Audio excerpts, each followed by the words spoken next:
Okay, we're All on. right. Cool. Hoş geldiniz. Welcome to Dizi for Dizi. I'm Kristen. I'm Ashley. And we're here to talk about the episode 15. I don't know what I was going for. Episode 15 of Kapımı, which I think had some pretty differing feelings and reactions from people overall as an episode. At least on social media it did. I can see that. I loved it personally. I liked every minute of it. And yeah, honestly, I'm just really proud of them for getting us an episode with all the craziness they had going leading up to this particular episode. Right. Obviously, it was shorter than normal, which I'm sure everybody noticed, but I was a little bit appreciative. It was easier to watch and take notes. Yeah. I hate to say that, but so was I. Uh-huh. It was easier on my schedule. Yeah. And I mean, obviously, we're not happy for the reason, but, you know. Right. Yeah. So hopefully, Elgin is recovering and that it seems like everybody else on set has been healthy. They've tested I think they all took 3 to 4 tests over the course of 5 days. Okay. So they were being very diligent about making sure the rest of the cast and crew was staying healthy. So anyhow, homework. Let's see. Homework. Why I do that so much. Housekeeping. That's all right. We can just start calling it homework. I think because whenever I call this homework, like taking the notes and stuff when watching. So, but I write housekeeping in my notes. So I don't know why my brain always goes to homework, but I don't think I have too much actually. I just was laughing about a couple things because last night I was trying to navigate the Blue TV website. Or I'm sorry, not the website, the app. The website's easier to navigate because if you open it on Google Chrome, it'll auto translate a lot of the stuff for you into English. Okay. But I don't know if it's just because of the fact that it's foreign country based or what, but I couldn't create an account on the website. So I downloaded the app from the App Store. Okay. And did it that way. But then I was like, when you have an iPhone, everything's connected to iTunes. So you don't need to input credit card info the way you would on a website because it just uses whatever you have stored in your Apple ID, for stuff. So basically I accidentally signed up for a year's subscription of Blue TV. But it didn't give you a prompt asking if you want to complete the purchase? Well, it did, but I thought I don't know what I was thinking. It was 11 o'clock last night. I don't know why I was doing this. It was after I finished the Kapımı episode. And I was like, I want to watch. It all going to be in Turkish too? Yes. So I was like, I want to watch Aynen Aynen. So So I'm navigating this and I'm just double clicking my side button on my phone to download the app and then and then I'm creating my account and then I swore it said something about watching for free and so I was like, oh yeah, duh. So I clicked it and then all of a sudden it gave me a prompt. It was all in Turkish, but I put it through Google Translate and it basically was payment successful, congratulations type of a thing. And I was like, huh. So then I got my little Hoş Geldin email from them and it was $46.99 for a whole year. Oh my gosh. Wow. So I watched the first 2 episodes last night with no subs. They're oh my gosh. They're 7-minute long episodes. They're little skits. Okay. So it's not I watched 5 hours of television. They're just tiny little skits. Yeah. And then while I was eating lunch earlier when we were getting ready to record, I turned on the 3rd episode and that one actually had a little caption button and English subtitles. So nice. So I think just some of their stuff has subtitles. But yeah, so anyways, Moran was like, well, I guess this is a really great way to learn Turkish is watch that stuff and you've, because your only option is to watch it. Yeah, and figure it out. So that's anyways, funny. I just had to share that because I was like, oh my gosh, this would be what happens when I'm trying to navigate a foreign website where I understand one word out of every 50 that is showing on the screen. But oh man. Anyhow, so yeah. And then Ruby from our Facebook group has a really funny theory, but I'll talk about that when we get to the fragments because it has to do with the fragments for 16. Next week. Okay. Mm-hmm. So anyways, I think that was all of my housekeeping. Nothing exciting or fun like last week. Everyone like loved your stories last week. You were like the star of the episode last week. Everyone was like, Ashley is so relatable. I mean, then I'm glad that I'm not the only awkward person out there. And if you guys are awkward like me, then hopefully that brought you some comfort. So many people were messaging the social medias like, oh my gosh, like I'm so Ashley. Like, oh man, like I was Ashley. It's like with your flower teddy bear story, with with just the book signing. So many people were like, I am totally Ashley with that. Like, so that's so funny. Well, then congratulations. Oh, the FedEx guy just walked up. You guys, I ordered even more Under Armour stuff. Like, I have a problem. Yeah, you do have a problem. You have a consumerism problem. I totally 100% do. The sweater I'm wearing right now is... Yeah. Oh, I know. Yeah. You see a character wearing something on a Dizi and Kristen buys it. So pretty much immediately. Pretty much. Oh my goodness. Okay. Well, before we get started, we have a little new announcement, and we're excited because we're going to be partnering up with North America 10. And you guys probably are aware of North America 10. If you're a Dizi fan, no doubt you've seen some of their stuff around. Especially if you are a fan of like Kıvanç or Ivo or many of the other Turkish actors that we know and love. Evet. So we're excited because we're going to point you to some resources for Sacrificial Kapımı that are available on North America 10. And they are a network of more than 25 social media platforms and websites that bring perspective on Turkish entertainment and culture to English speakers. So, new trailers of Sacrificial Kapımı are available with some of the best translation on the North America 10 YouTube channel. And for those of you who like to go back to your favorite scenes, that's totally me. There's also an episode guide available on the NA10 website, which is www.northamerica10.com. We'll have a link in our episode notes for you guys. Mm-hmm. So we'd like to thank them, our new affiliate partner, North America 10, for enriching the experience for all of us. And we're excited because we have more plans to do together in the future. Yes. So we are looking forward to that. And so yeah, you guys check out their website, their YouTube channel. They're present all over social media. I believe there's Twitter, Facebook page, Instagram, Twitter. Yeah. So lots of good stuff. So shall we... jump right in? Let's dive in. Okay. So the first thing I wrote was so I actually took not really notes, just random little thoughts while I was watching live. Oh, okay. Just little bullet points. This was my progression of feelings. Okay. I wrote, so Serkan was only concerned about her safety. When we get to that scene, we'll talk about it more, but I just love that. I said, I love that he would rather her hate him than be reminded of her parents' death every time she looks at him. He's wearing that dang ring. Someone save that globe. Tropes and cliches work. That's why they exist, and that's why we love them. The two parent bolots need to get their crap together. And someone tell the truth. I don't care who at this point. Yeah, seriously. Those are just like all my initial thoughts. But hallelujah, they don't make us watch that scene. Yeah, thankfully. Again. Yeah. So Eda is at home feeling terrible. So she calls Fifi, of all people.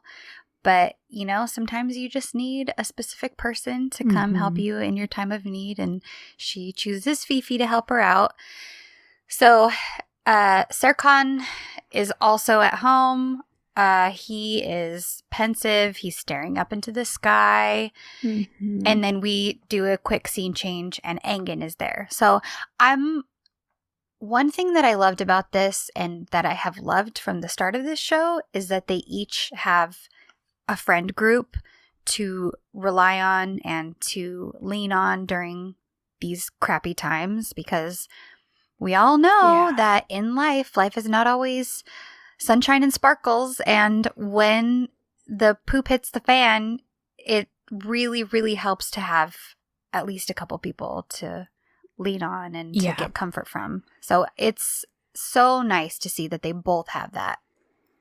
I agree. Well, and like I like how you said, like, sometimes you just need certain people for certain things. Mm-hmm. Like, because, you know, different personalities and people in your life are going to bring different perspective and comfort, so to speak, in their own way. Yeah. And I like that, because sometimes you need someone who's just going to kind of like be your hype person and like tell you it's going to be fine. You're going to get through this. You're going to stand up and be, you know, be stronger for it. And sometimes you just need someone who's going to cry with you and like say, this sucks. Like, you're not ready to hear that you're stronger than this, or that you're going to be all right. You know, sometimes you just need someone who's willing to sit in that crappiness with you, you know? Mm-hmm. Totally. So Engin asks what happened, and Serkan tells him that it was a difficult decision, but he did what he had to do, which is just freaking heartbreaking. I know. So he's like, okay, well, did you tell her? Mm-hmm. And Serkan says, no. And he says the fact that she has everything that she's lived through has been hard enough for her. I don't want her to remember her parents every time she sees me. So this, to me, was helpful. Mm-hmm. This scene was helpful to me to know his perspective, because Agreed. At the end of last episode, you guys heard us talking about it, and I was like, tell her, which I still, she still needs to know, but it makes more sense to me now why he made this decision, that in the end he was just trying to protect her. Right. Like, it wasn't even that he chickened out. It wasn't, he genuinely is just like, I really believe this will hurt her more than me just winding up being who she originally thought I was. Yeah. And like, again, just the fact that he's willing to make that kind of sacrifice, like, he loves her. Yeah, he does. Then that's because we get the crux of it, right? Well, and we get these parallel conversations next, right? Yeah, you know, where Edda's saying her thing to Fifi and Serkan saying his thing to Engin. You know, she's like, I was right to call him a robot. He really is a robot. And then, of course, Serkan saying to Engin, I made her believe that I was an insensitive robot. And then Fifi, I like it because she's kind of like, which this is what I was expecting. During the live watch when I was doing my reactions on Instagram, I was like, oh, she's calling Fifi. She is going to go kick his butt. Yeah. And so, of course, it was so Fifi of her to say, like, I'm going to go take care of this and he's going to hear it from me. Yeah. But Edda's like, no, don't. It's not even his fault. Like, it's my fault for thinking that he could change. Right. And of course, Serkan's like, it's my fault. He's telling Engin it's all his fault. And oh my gosh. Oh, this line. It is a mistake that I thought I was worthy of an angel like her. Oh. Again, with his self-worth issues, with his abandonment issues. Like, why do I love a broken hero so much? Oh, like, the broken, tortured ones. Why? What's wrong with me that I love a man who is suffering? I know. I know. I love an emotionally scarred man. Like, and you know, it's probably very, like, it probably has these very, like, anti-feminist roots of, like, I can fix him and I can I don't know, though. I don't know about that. Part of it, I think, maybe part of it is just wanting to see them suffer. But okay, also, I actually like that. But I think also there's just this idea that because when they are broken and when they are emotionally scarred or whatever, they almost seem to feel deeper. Like Yeah. there's this whole perception, especially of Serkan, that he's a robot, he's unemotional, he's insensitive, all these things. But what we're seeing through the progression of their relationship is that he is in fact the opposite. He feels so deeply that he can't even bear to have Eda hurt when she looks at him. So he would rather she hate him. And so it's, to me, it's like the opposite. They seem on the outside, the way that they react maybe is because they actually feel so much more deeply than they let on. Yeah. You know, I like that. It's funny. You saying that, I don't know, it just made me think of this. Somebody on Twitter has been like very sweetly, like subtitling portions of like an older interview from earlier this year. It's like, it was like a 2-hour long thing. Oh, wow. So she's been just like summarizing certain portions and, you know, big quotes and things that Kerem has said. Well, in a live that he did with one of his friends, because he did a lot of Instagram lives during the earlier days of quarantine. Yes. His buddy is Moo. What's his name? Moo? Yeah. Okay. They were doing a live and this girl, gosh, I wish I had written down her Twitter handle. She basically was like, oh my gosh, like this is terrible, because he was talking about that interview that he had done and how it was like 2 hours. They talked about all kinds of really great stuff. But what did they make like the clickbaity thing? Oh, Kerem Bürsin cries in the shower, like admits it, blah, blah, blah. Well, okay. So get that, like, you know, again, a sensitive man. Yeah. But the thing is, the girl was explaining, she's like, it wasn't even, I can't even believe that's what they used for this gossipy clickbaity headline, because what he was actually talking about was one of his old Dizis, Sharef Malesi.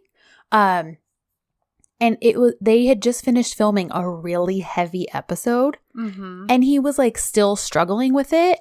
And when he got home, he just like had to let it all out as he took a shower that night. Like he just had to like expel this emotion that he was still like, and the fact that he even like admitted something vulnerable like that then they wound up just using for some trashy like draw to get people to like watch this interview. Wow. And it's like, yeah. So I don't know. It just like, all that to be said, like, it sucks because it's like, I think there's this thing like, yeah, when men feel so deeply, it can wind up being like used against them rather than like, right. You know what I mean? Like or it's it's said like it's a masculine thing. Right. It's looked at as a bad thing where it's like, why? Why is this a bad thing? Right. We're emotional creatures as humans. Yeah. We all have emotions. That includes men. Yeah, absolutely. Absolutely. So, anyway. Anyhow, sorry, keep going. No, that was a good discussion. So yeah, we have more of the parallel conversation. Oh yeah. Because she says he's not what he appeared to be. I thought he was my soulmate. And then Serkan rips our heart apart again by saying my soulmate. It's her, Eda. She says he didn't love me at all. And he says if she only knew that she meant more than anyone else, more than anything else. But I also eat this up and I love it so much. I know. I just love it that it's like she thinks it's all out of this terrible, he's this awful human being, but he's really just sacrificing himself over and over. Oh, I love it. And they both love each other so much. And Eda says he only thinks about himself. And he says, I had to think about her first and foremost. Yeah. And again, better for her to hate me than for her to know the truth. So that's kind of the rest of it. Except that Eda suddenly is like, I won't let myself be destroyed. I saw what Celine did. You warned me. Aidan warned me. Even his mother tried to warn me, but I'm so stupid. And then she gets all worked up. Oh my gosh. I specifically remember having a moment like this with an ex-boyfriend. And now, I guess much like Serkan and Eda, we worked together. Mm-hmm. So it was like, I just kind of like let him have it after work one night, and we were both leaving. But it felt so good. Like, it just... Well, he deserved it. He deserved a lot worse. I'm Fifi in this relationship, guys. You totally are. Ashley was like totally my hype woman. Like, yeah. Oh, that man. dude, I saw him coming from a mile away. She most certainly did. And like a good friend, she warned me, but I did not listen. He was a smooth talker. I can't, mhm. I can't blame you. My poor dumb 19-year-old self. Yeah, but there's just something so great about being like, I didn't know what to say in the moment, because most of the time when you have those instances, you don't get to go back and like say those things. Right. But in this instance, Eda created a moment and I did the same, and it was wonderful. So you felt the kind of catharsis that Eda is about to experience? I did. So, yes. So, essentially, she goes and she chews him out. Mm-hmm. She walks up and she tells him, "Who do you think you are? Who are you? I am not letting you ruin my life a second time." And he says, "Eda?" Like, he's just spinning that she's even there. Well, because he had just been looking at her star, saying goodbye. Goodbye, Eda Yıldız. And then he walks away and here she comes. Serkan Bola! Serkan Bola! And she storms onto his property. So she says, "What do you mean, Eda? No, you will listen to me. Look at me," because he's not looking at her. And she's like, "No, you're going to look me in the eye. You were in love yesterday. Declarations, romantic dinners, shopping for stars. How unbalanced are you?" And I mean, with the information she has, you can't blame her for this. Uh-huh. Of course, he's kind of looking up and away. And she says, let me tell you what kind of a person you are. And this is when she starts poking him in the chest. And she says, "You are a rude, inconsistent coward." Oof. Mm-hmm. And she says, "And I'm sorry for any time I spent with you. I stood against everyone, and you destroyed my walls. I revealed myself to you." And he says, "Look, Eda." And she goes, "No, I let you offend me, but you'll see who it is that will offend who." And then he starts to say her name again, and she says, "Shut up and listen to me. I existed before you, and I will exist after you, Serkan." And he says, "I know this." And she goes, "Listen, there's nothing in your life that could ever replace me." And then she mic drops and walks off. And then when she's out of earshot, he says, "I know." Oh. And then my heart got twisted again. Uh-huh. Because listen, here's the thing.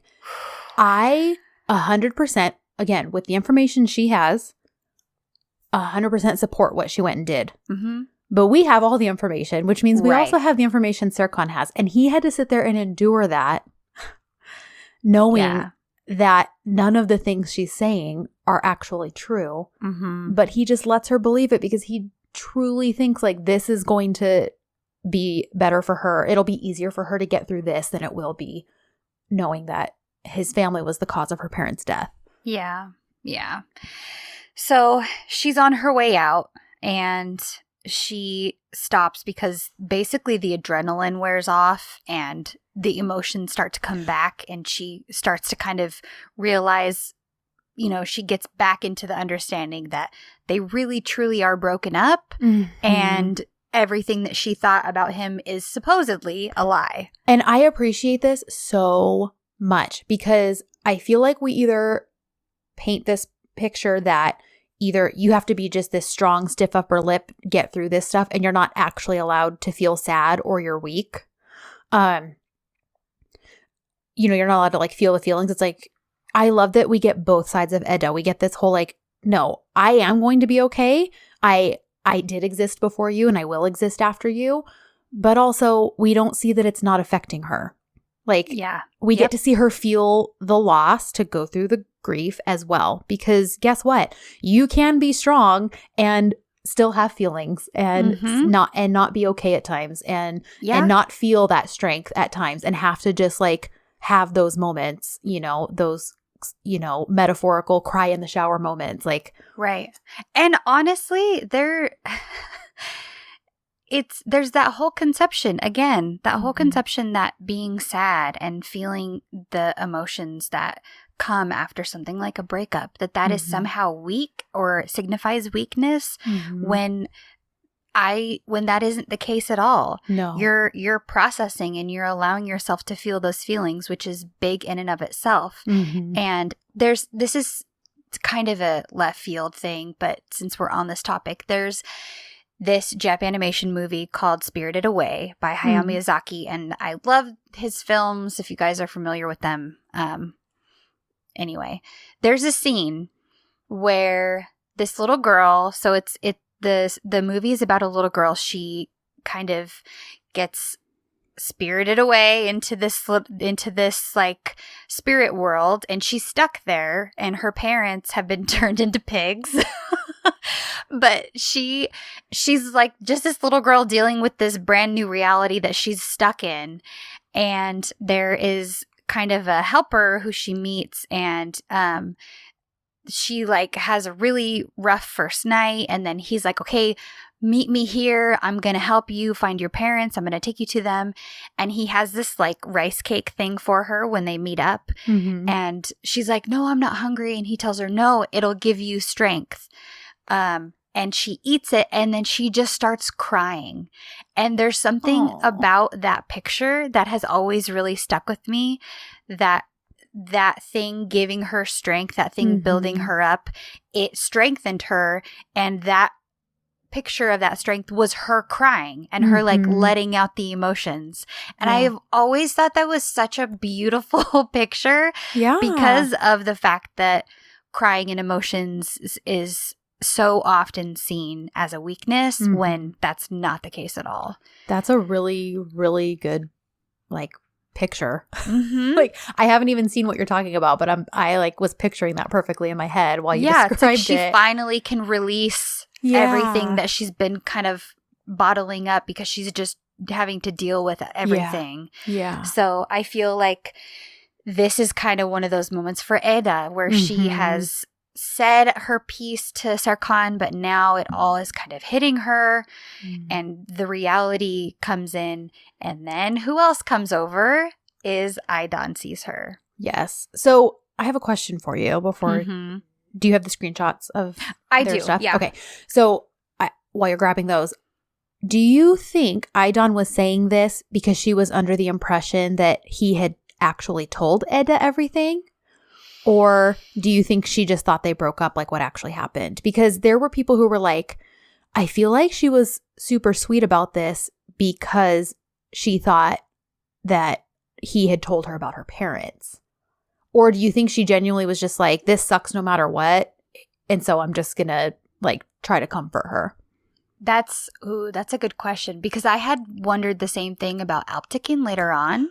That for sure, I believe. That's what then brought me back to Aidan. Like, because Alptekin later, when we get to that scene, clearly is under the impression that Aifer knows about what happened to her brother and his wife. Yes. So it made me think, okay, then was Aidan operating under that same assumption in this scene? Right. So I am... You would kind of think so, but I also kind of think that her reaction would be the same if they had just broken up. But I would assume that because she asks Serkan later, right? If he told her, I think so. Now I'm like I'm second guessing myself. Yeah, I'm pretty sure she actually asks him later, but obviously they're broken up. No matter what her understanding is or what her assumption is, clearly Eda is upset and they're broken up now. Yeah. So I think either way, I think maybe because of Idon's personal experience and her background and the fact that she did come to care for Eda, I think that might have really been why she reacted this way. Okay. But she essentially apologizes. She says, whatever you say, you're right. But trust me, I'm so, so sorry. Because he upset you so much. He hurt you. And Eda says, he ripped my soul away and took it. He ripped out my soul and he trampled on it. Why did he do it? How could he? How could I let him do this? And Idon says, listen, Eda, you're so young. You're strong. You're beautiful. And right now, it seems impossible, but you will make it through. One day you'll see yourself come back to life, and new happiness will knock on your door. Have we talked about the Sensual Kapımı knock on my door thing on the podcast? I know you and I have. I don't know if we have, actually. Okay. Because who was it that explained it to you? I believe it was Damla. Okay. I'm almost positive it was her. And yeah, because she was saying like that's a phrase, like and it's referring to your heart. But yeah, it's like a thing because it was like knock on my door. Like we don't say things like that really here. Right. So we've admitted before we know we lose a lot in like cultural translation. Totally. Like for example, I had to ask Miriam. Take a quick little detour. I guess we're doing a lot of detours this episode. Because I've told you guys I'm watching one of Kerem's older Dizis. And for the most part, when they have like a really weird translation of something, I can usually decipher what they're actually trying to say. Okay. Like, do you remember when we covered episode 5 of Sensual Kapımı and we're talking about looking at the celebrities and it was like, okay, well, they clearly mean stars, but they clearly translated the wrong version of star to celebrity. Yeah. This one I couldn't figure out because it was talking about the captions kept saying, you gave me back my punchlines. Now, because I watched the show, every time she said the word punchline, I actually knew she was referring to her ballet slippers. But I was like, how in the world is it translating ballet slippers to punchline? Yeah. And so I had asked Miriam, I said, look, usually I can decipher stuff like this. I cannot figure out why a set of ballet slippers keeps being translated as punchline. Okay. And Miriam's like, oh, so I'd sent her like the video clip and she's like, oh my gosh, they went way too far with like laughing faces. She says, so pabuch is a shoe or a slipper, and that's the word that she's using to describe her ballet shoes. Okay. She says, but there is an expression of someone having a pabuch tongue, which means someone who always has punchlines ready or always has an answer for every argument. Okay. So because she was using the phrase pabuch, Turkflick translated it was like being translated to punchlines, even though it wasn't talking about a tongue at all. Okay. So anyways, I just thought, funny. oh my gosh, yeah, another way. Like I probably would have gotten that had I known that phrase. I would have been able to decipher that myself. That's funny. But it just made me think of that because, yeah, knock on my door is not a phrase that we tend to use metaphorically too much. Right. Well, here. And she mentioned that it's something that they'll kind of refer to it as like if you're dating someone or like is someone knocking at your door? Like that's kind of the colloquialism of it, right? Like courting you, I believe. Maybe. Okay. Yeah. Okay. So it was just interesting to me that the dialogue here, because Idon says new happiness will knock on your door. So Eda just kind of says, when will that happen? Let them come as soon as possible. And then Idon says, it will pass. I give you my word, it will pass. And then Eda kind of, gathers herself up a little. And she Here says, for it. She says, it will pass. I'll pick myself up. Of course it will. But you need to ask yourself how it could be that you raised such an insensitive and emotionless son. And then she walks away. Again, a mic drop. Like that had to feel so good. Like a little bit of a balm to her aching soul right now. Because obviously it doesn't make it all better. Right. But just that feeling of like knowing you got that last, line in. She had a little bit of a pabuch tongue, if you will. Yeah. Just thought of that. Thank you, Miriam, for teaching me that. So yeah. Anyways, that's when I was like, okay, that also could, if Idon had been operating under the assumption that Eda knew everything, that right there would indicate, oh, okay, clearly she doesn't. Yeah. Like, yeah. Totally. So, let's see. We get a quick little thing where Ifair's going out of her mind. She wants to go see Eda and talk to her, but Duren's like, listen, right. Fifi's with her. Just, and of course she's like, Fifi, she's not someone to help during a time of heartbreak, and she's like, listen, that's who she asked for. I think we just need to calm down. I'll explain everything to you. Like, basically just chills her out to like not push it with Eda right now. Right. Oh, and we do get a little quick explanation for Elgine's absence. Melo is away at her cousin's wedding out of town. So, So Alptekin comes in and he sees Serkan and he apologizes to him. But Serkan is not having it at all. No, he does not. I did also take note, the globe is alive because I swore that thing got shattered last episode, but somehow... I think it just got like thrown off the table. Yeah. Okay. Because it's magnetic, obviously. So I think they just separated, and okay. I think it looked more dramatic than it was. Well, but it's like it kind of deflates my whole like his world shattered, so of course the globe did. Like, hey, the table shattered. So well, that's true. Anyways, I was happy to see the globe alive and well, but yeah. Anyways, but you also notice too, as he's like having Safie pack everything and all that, he keeps his ring. He does. So he like cannot take it off. No. I love it. I do too. That's why I said, honestly, I'll take them broken up and all this stuff as long as he's wearing that ring, because the second he takes that ring off, then we're in trouble. Like, right. Then I know we're in trouble. Yeah. But anyway, sorry. So Baba, yeah, he's like not having it with Baba. Yeah. Well, and Serkan essentially says it's all your fault, but because of your pride, you don't see it. And then Alptekin says Keshke, and then Safie comes, and Serkan essentially says that because of all this, that he's going to move out soon. And that is a big shock to them. Yeah. And so now Safie and Alptekin have both heard this, and poor Safie doesn't know what the heck is going on. I know. I feel so bad for him because all he knows is that things are bad.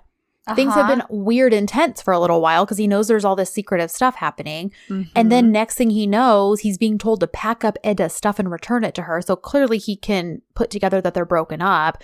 But he has no idea why, and why all this tension is even thicker than normal. Because, the tension's always there with him and his dad. But the fact that he's saying he's moving out. Yeah. Like, that's a big deal. Yeah. Especially for Idon.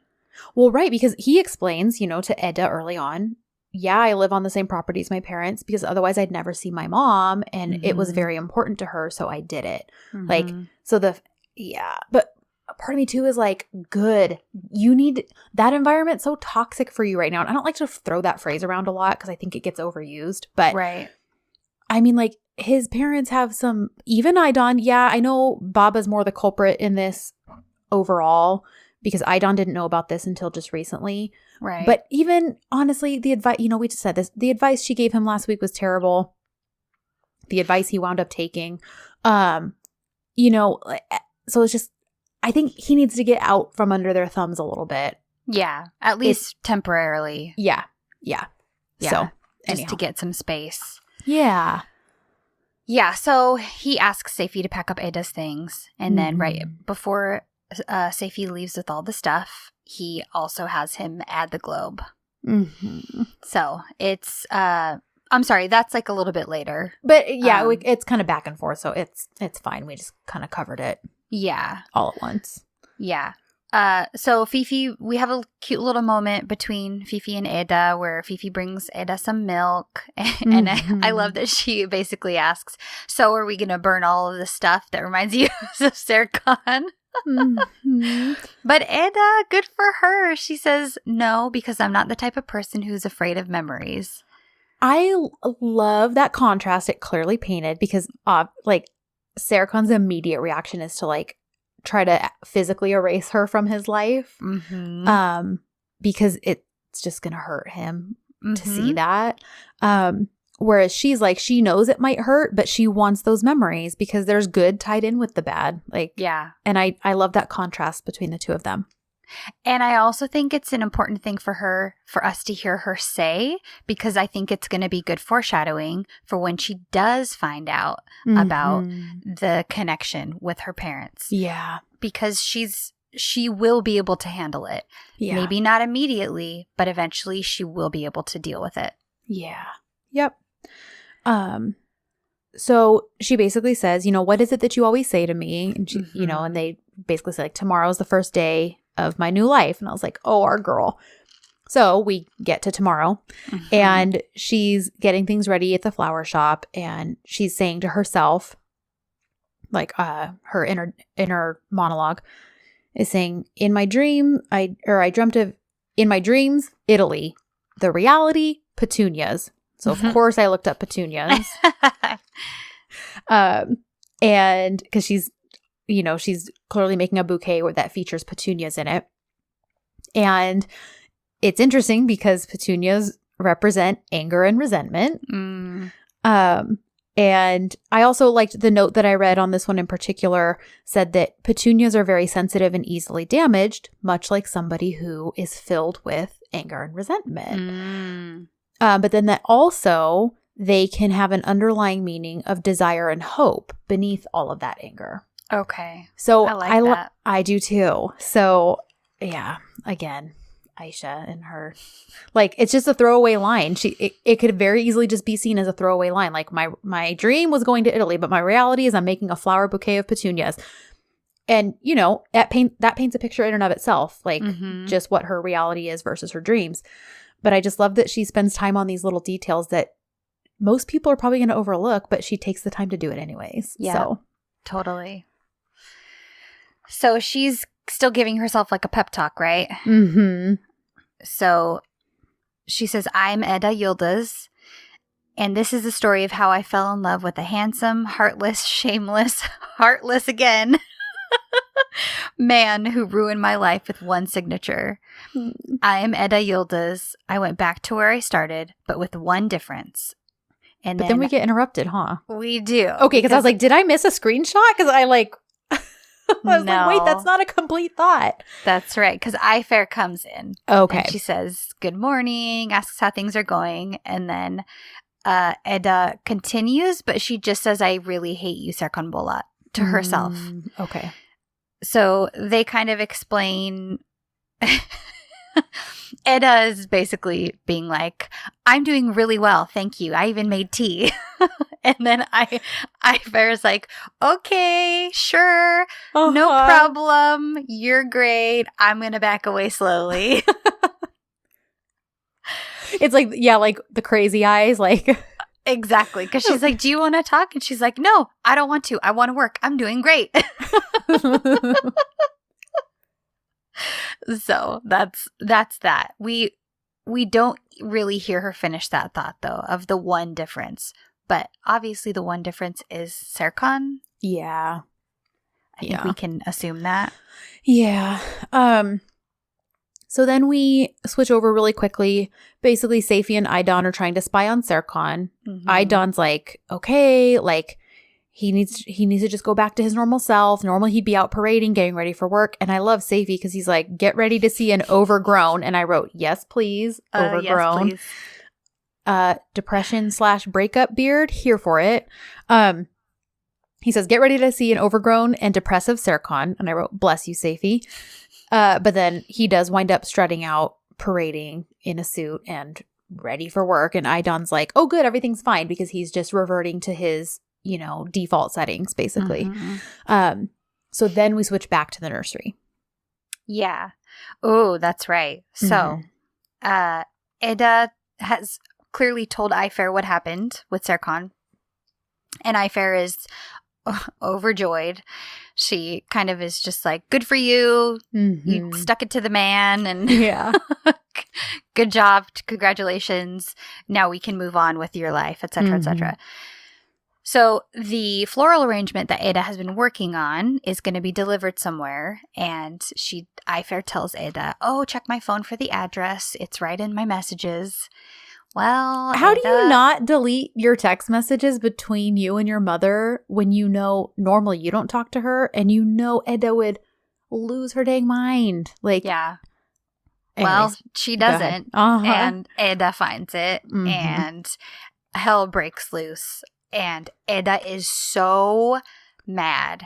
And she's like, she's just yelling at her. She's like, you're interfering with my life. Why would you do this? You know exactly what I think about my grandmother. You can tell your mom that I don't need anything from her and I don't want to speak to her ever. And then she just storms off. I loved that she said your mom. Like she wasn't even taking ownership of her familial ties to this woman. Like it just shows how deeply she feels about this. Yeah. That she wasn't even saying like tell my grandmother. It was like no, tell your mother. And yeah, you know, and I wrote at least one truth is out now, like, because the two most essential people in her life right now are lying to her. Yeah. Like, and both operating under the idea and guise that they are doing what's best for her. You know, but anyways, I also, well, you know, when we get to that point, I'll talk more about this, but so she storms off, like you said. Yeah. And I'm glad because she lets her have it. Again, gets to kind of expel probably some of that built up frustration and hurt. Yeah. And so, meanwhile, Art Life, Serkan arrives and he's immediately greeted by Erdem. And he's like, Layla Narade? Like, and basically, Layla is dealing with some family issues. So I'm guessing the actress had things going on. And Erdem essentially puts it together about the breakup because Serkan's like, okay, well then I guess you're going to have to do my bidding today. And says something about, what does he tell him to do? Because I don't think I took screenshots for this. He basically tells him to take a look at his schedule. Like, if you're going to be doing this, then you need to go take a look at my schedule and look at my meetings and blah, blah, blah. And Erdem is just kind of not even paying attention.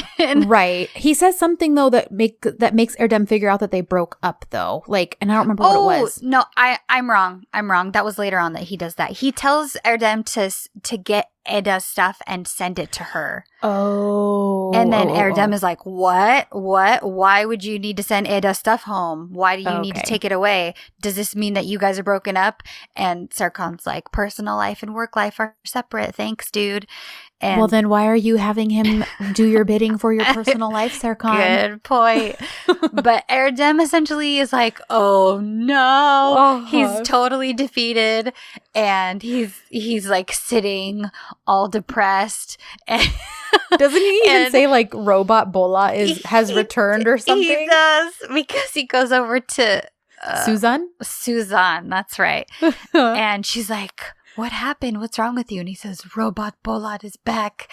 Because Pearl and Celine come over. They're all like, what happened? And so, yeah, he tells everybody that Eda and Serkan broke up. And things are, what does he say? He says something like, the good days are gone. Yeah. Of course, in a super dramatic Erdem fashion. Exactly. And then I wrote, next scene, look at our girl out getting endorphins and going for a run.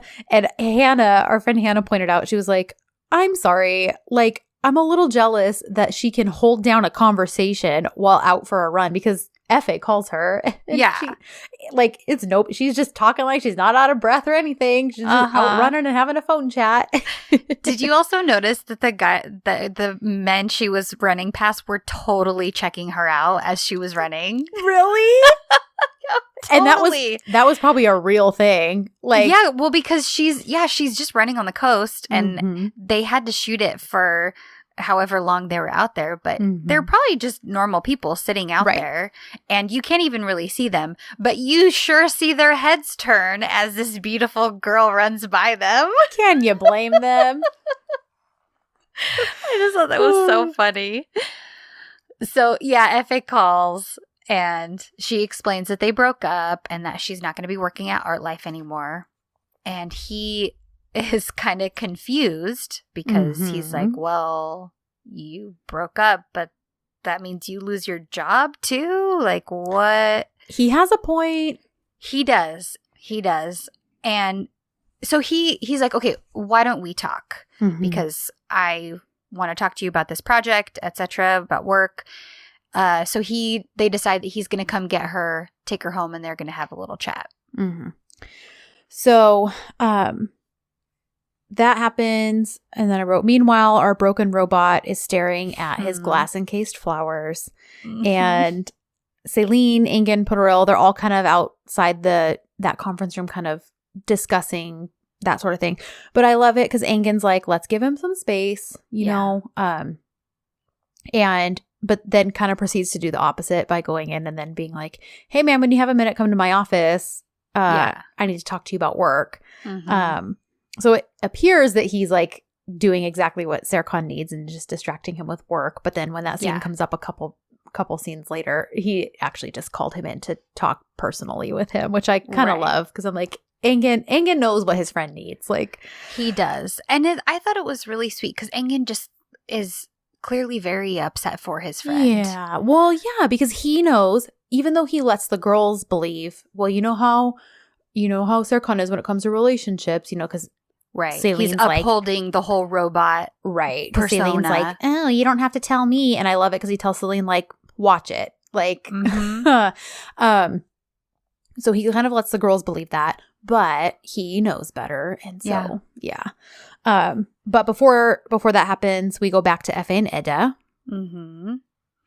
Yeah, because Efe doesn't really understand why she can't work there if they're broken up. And he kind of keeps pushing the issue. And, you know, he's right.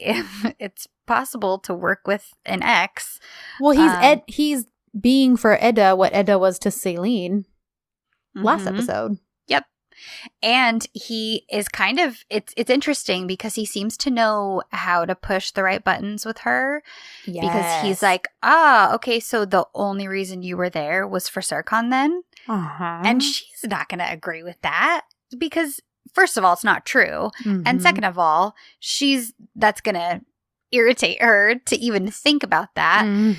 So she's like, no, it's about my work and my success. And obviously this is about my career as well. So he kind of just keeps baiting her in some ways. And he says, okay, well, I don't really care what happened between the two of you. And what I care about is your talent and not losing that. And he said, and then he's all cheeky and says, I don't think you want to lose me either. So he kind of just says like, look, I want you to work for me and I want you to work for me. You be working for me, not for him.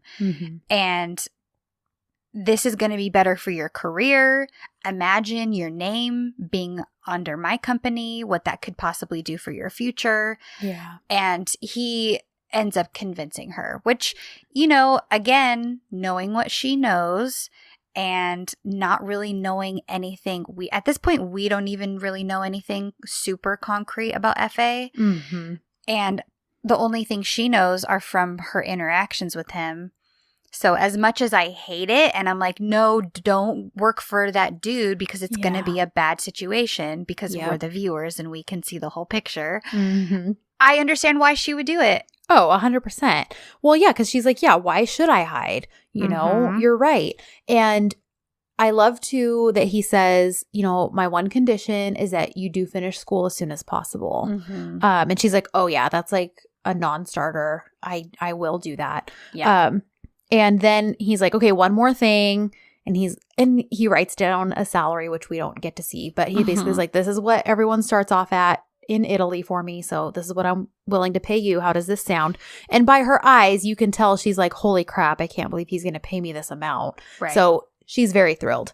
And then we switch back over to Art Life. And when Serkan's like, okay, you know, he goes to Engin's office, like, what did you need to meet with me about? And Engin's like, oh, yeah, I didn't actually have any work. I need to check on you.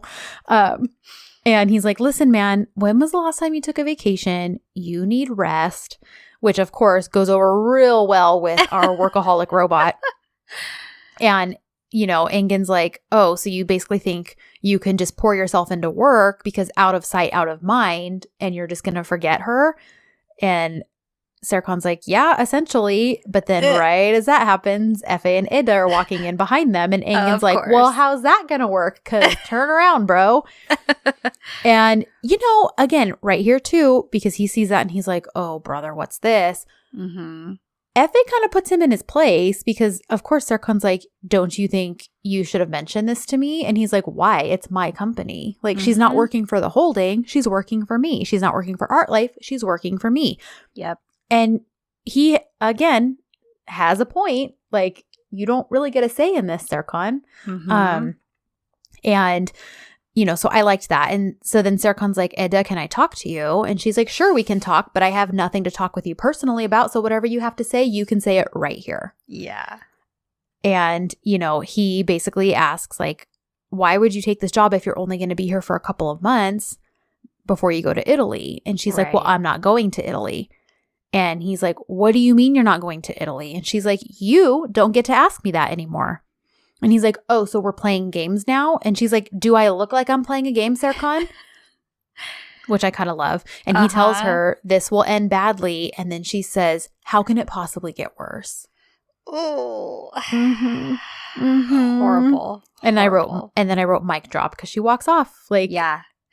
Well, and then Perot is like, or Engin maybe is like, Perot, okay, you're right. Okay, it's like, Serkan, it's time for a meeting. Let's go. Trying to like break the tension.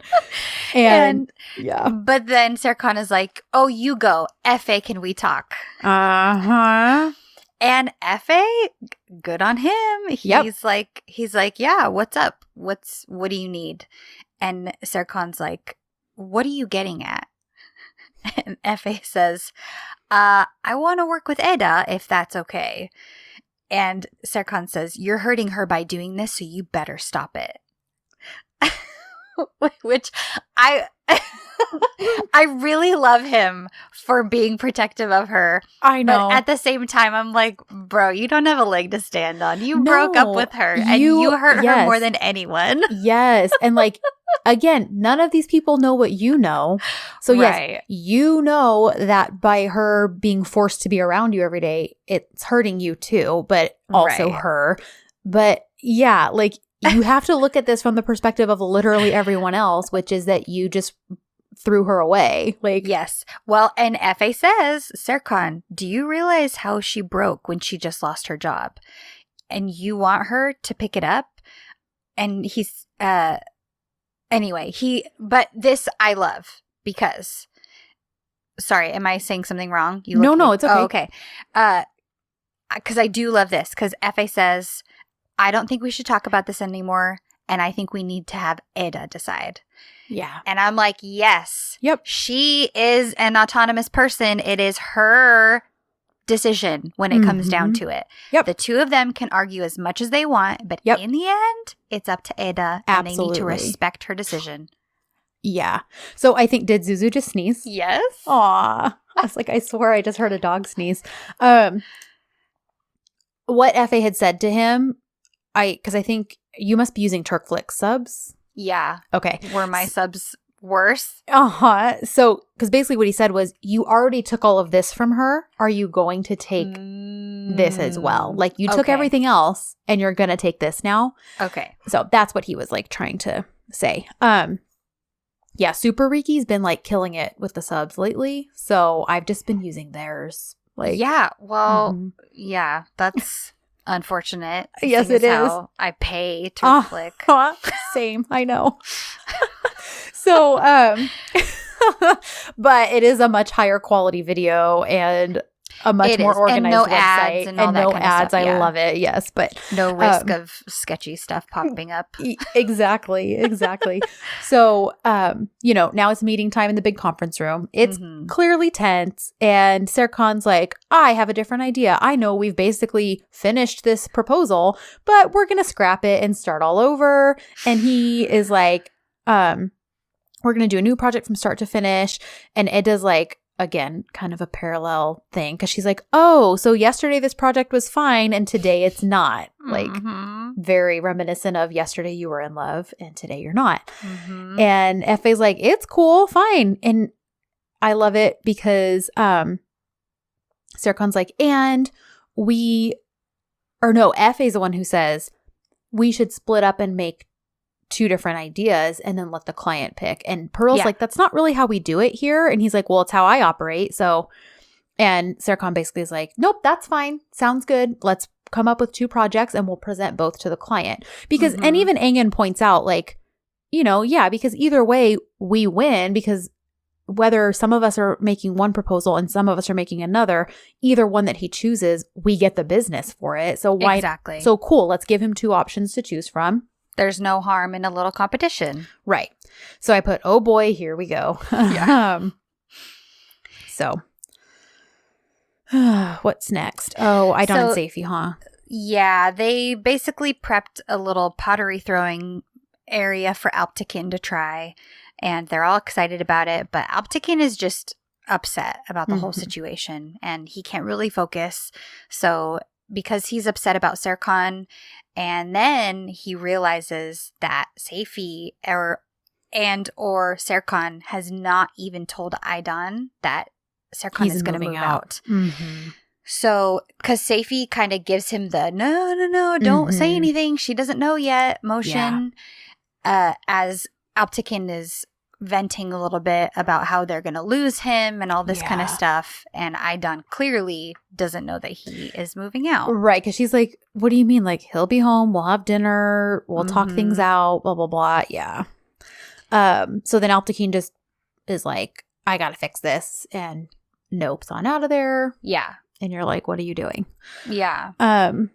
So we have a quick PR meeting with Celine and Serkan, as Serkan is very clearly not happy with Ferry and Efe just kind of leaning over Edda and working all cozily. Yep. Well, and Celine's like talking about work stuff and he's like staring at Edda through the conference room doors.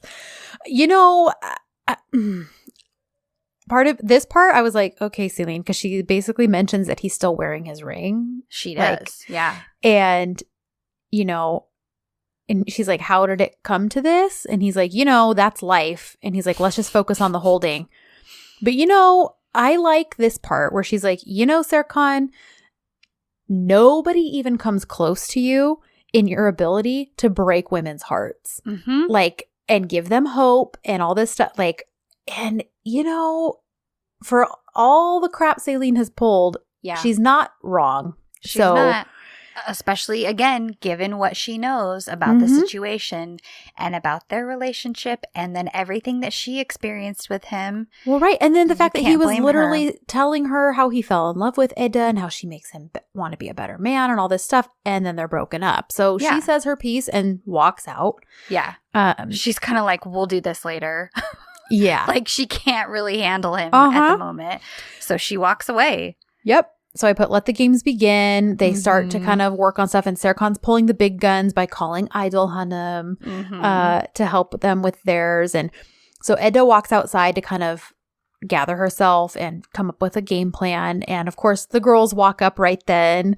So right as she needs a good pep talk and encouragement, Fifi's actually on her way in to see Erdem and deal with him. Jaren's there on business because, she's the lawyer for the company. Right.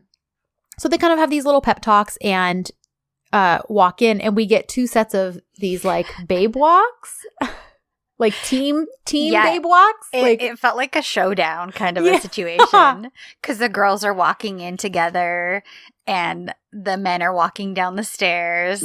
So it was kind of funny, kind of a showdown. It was. Well, and then when they all kind of split up because Edda's like, yeah, let's not even acknowledge them. She's like, I'll see you guys later.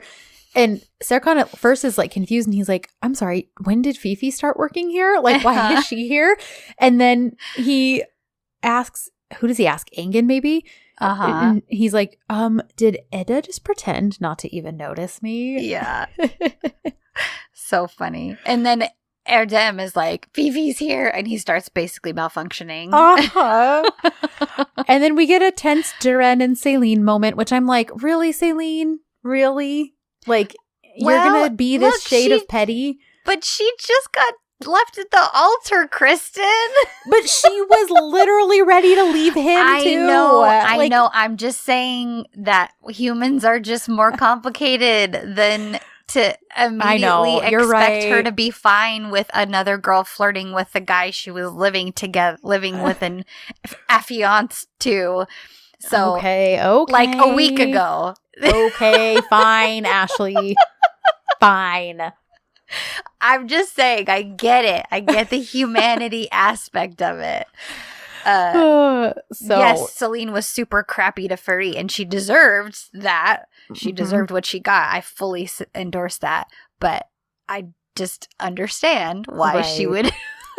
why she chooses to be that meme that says petty is my favorite color when it comes to Diren. Yes. And so Diren's like, I'm not playing this game. Happy reading. Here's the report. I guess get back to me whenever. And she walks out. Right. Totally. So then we get a quick little Fifi Erdem thing. And basically she's like, we're going to talk later. I'll name the time and place. And she walks out. And he's being all cool and just like super even keeled with her. And then after he's like, okay, fine. And then she walks away and every time they interact this episode, it's so funny. It's like he's been holding his breath the whole time. Yeah. And he finally like exhales and is like, oh my gosh, okay, I think I pulled it off. Like, I think I played it cool. So Serkan now is waltzing around the office. And by waltzing around the office, I mean watching Edda. Hovering by Edda. And he sees that she's wearing the engagement ring on her middle finger instead of her ring finger on her right hand. But she's wearing it, which he points out, like clears his throat and points out. And she's like, I love it because she's like, wait, which ring? What? And she's like, oh, this one? And he like, his face is so good because he just kind of like, it's like that, like, how do I describe that face he made? Just that like, oh, brother, like, I know you know what I'm talking about, but okay.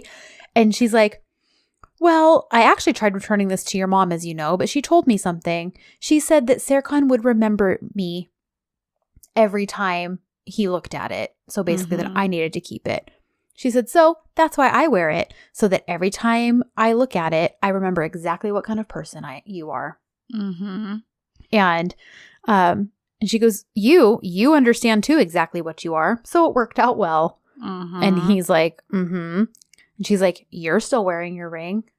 And of course, he can't admit why he's actually wearing it. So he's like, yes, so that no woman distracts me from work anymore. Plus, it helps keep other women away too. And she's like, but my name is written inside. She goes, so if I am benefiting another woman by keeping her away from you, great. Like warning her off of you. And he's like, He says, so I'll ask you something. Why are you even working with Efe? To spite me?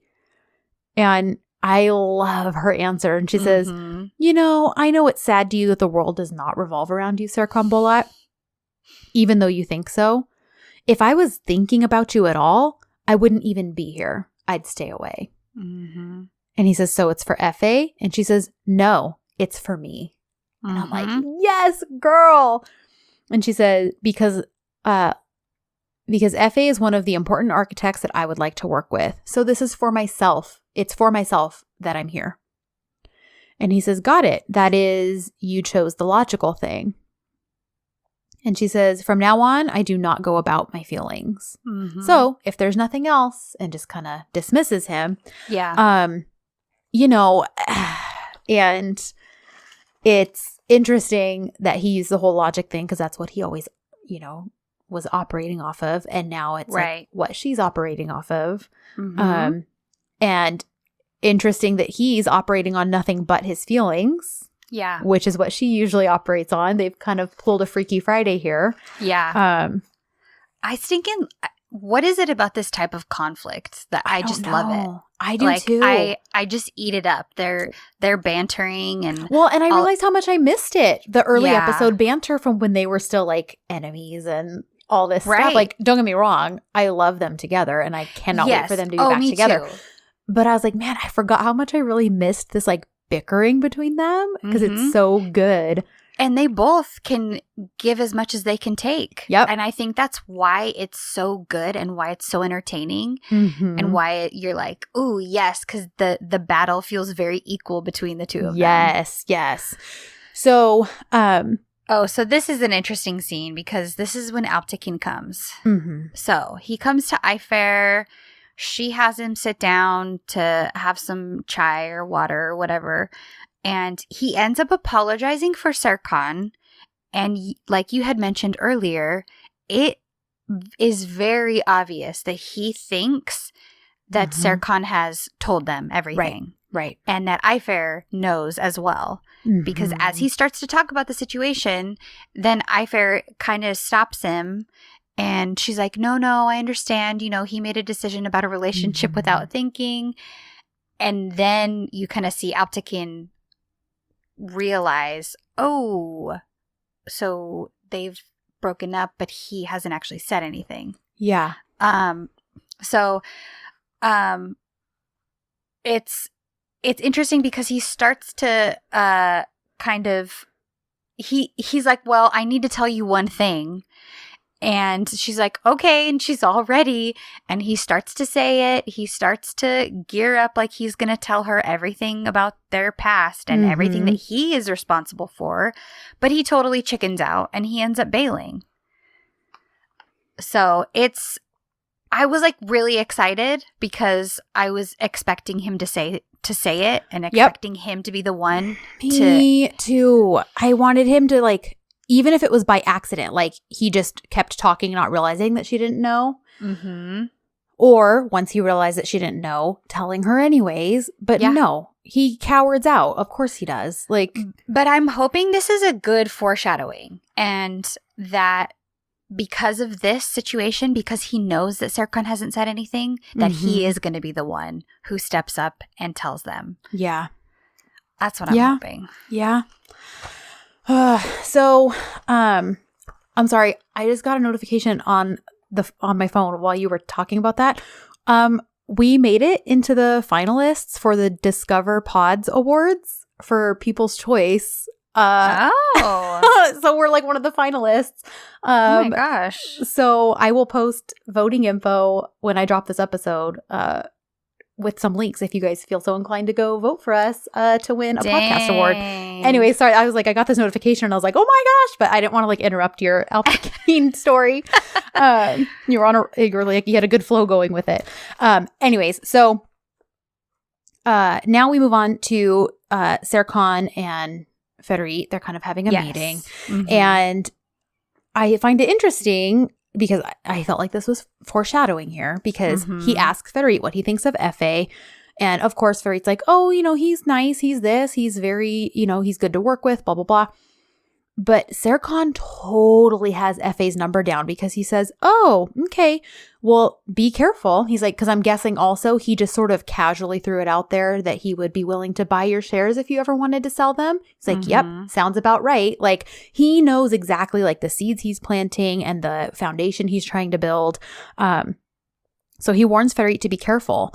And I was like, can people please start listening to Serkan regarding business? Like, yeah, because every time they don't, crap happens. Like, and Serkan then further explains to Ferit, this is exactly why I didn't want you and Celine to marry. Not because I had feelings for her, not because I wanted her, but because I basically didn't want you to be a part of this business. And yet here you are. And he's like, so if you do wind up ever selling your shares, you need to sell them back to Celine. You owe her. And Ferit's like, well, she sold those shares not for my sake, but because she couldn't handle being around you, who she's in love with. Like, so goodbye. And he kind of just nopes on out of the meeting. And then Engin walks in to look at some project drawings with him, and the scene closes. Right. I guess Peril's still reporting to Idon. Yeah. I guess that's still a thing. I didn't realize. But it's interesting because Idon is happy that they're still working together because she thinks that it will cool down their relationship. Yeah, I think she's thinking that because things are so heated that it's just going to get uglier and uglier, like, and that then eventually it'll be like, okay, yeah, what were we ever thinking? Kind of a thing. Maybe, yeah. Or just that they'll get used to being around each other, but not in a romantic the relationship. way. Mm-hmm. Yeah, but Safey disagrees. I love, yeah, because I wrote Safey trolls her a little bit, and I'm here for it. Yeah, he's like, sure, if that's what you think. Yeah, he's like, but maybe not. Who knows? Mm-hmm. So Pearl and Celine have a little chat, and Pearl is asking us how Celine feels about the various men in her life, and essentially Celine says that Serkan will always be her first love, her greatest love, and she will always remember him that way. But what is done between the two of them. And then Pearl asks about Farit, and right, of course, at that moment, Farit and Jaren walk by. And Celine, her attitude towards him at that moment is kind of mostly just a scorned woman. Like, he left me at the altar. I gave him my life. I was going to marry him. I was going to do all this stuff. And he just left me. Yeah. So that's kind of that. Yeah. So then we just basically get a work montage of both teams. Serkan not so sneakily watching Edda. When what he should really be concerned about is his biceps breaking free from that shirt he's wearing. That outfit is so good. It's dangerous to my health. Like, the waistcoat, the shirt is so fitted, and not in a way where it actually looks too small on him. Like, just, oh my gosh. I know. F.A. looked really good in his outfit for this day, too. Yeah. I was like, oh man, I don't want to think that you're hot. I know. Because I know you're not going to be a good character. That's right. But Ali he's looking good. Ali is looking good. Ali is looking good. F.A.'s a turd. He's eventually going to be a turd, but Ali's looking good. So F.A. can see, though, that there's like the tension. And so he basically tells Edda, is there somewhere else you'd rather work that would be more comfortable for you? That's honestly most important to me, is that you're comfortable so that you can do your best work. And she eventually does say yes, that there is a place that's like her absolute favorite. And so he's like, okay, I'll take you there. And of course, Serkan is like not thrilled at this information because he's eavesdropping. And as they're leaving, Engin is a good friend and steps in to ask the question he knows Serkan can't. And he's like, well, where are you going and why now? Like, we're in the middle of working on projects, blah, blah, blah. And Serkan very, very sarcastically is like, Engin, are you questioning our precious new partner? Like, he can go anywhere he wants with anyone he pleases. And I wrote, sarcastic Serkan is my jam. Like, I loved the sass so much. And then we get a little bit more Layla Erdem talk where he's like, when the heck is Layla going to be back? Like, how much longer do I have to deal with Erdem? It's just funny because when he calls him over, this is what you were starting to talk about. And he's like, listen, I've got a lunch meeting. I've got this, blah, blah, blah. And all Erdem says is Afiyet olsun. Like, okay, bon appetit. Like, not realizing he's supposed to be like taking this information in because he's in charge of Serkan's schedule right now. Yeah, like, doing something useful with it. And I love that. Doesn't Serkan ask, is it Engin or whoever's close by? He's like, does he understand what I'm saying? It's Engin. And Engin's like, I'll take care of it. Just go, like, finish what you're doing. I will make sure he gets it. Oh my gosh. It's very funny. Yeah. So then F.A.'s dropping Edda off at the flower shop, but Ifair walks up and basically winds up inviting him to stay for chai. And things are still not great between her and Edda, but Edda's like, okay, well, I'm not going to be rude to our guests. So she's like, yeah, please come have tea with us. Yeah. So they chat greenery ideas. Well, and F.A.'s kind of like, look, we can work on work later. We're done with work for the day. Don't worry. Because she's just thinking about work. She's like, oh, I've been thinking about this. Mm-hmm. And Fa seems to kind of be like, all right, we can just chill for right now. You can calm down. And then Ifair brings out a pastry that is special from Mardin.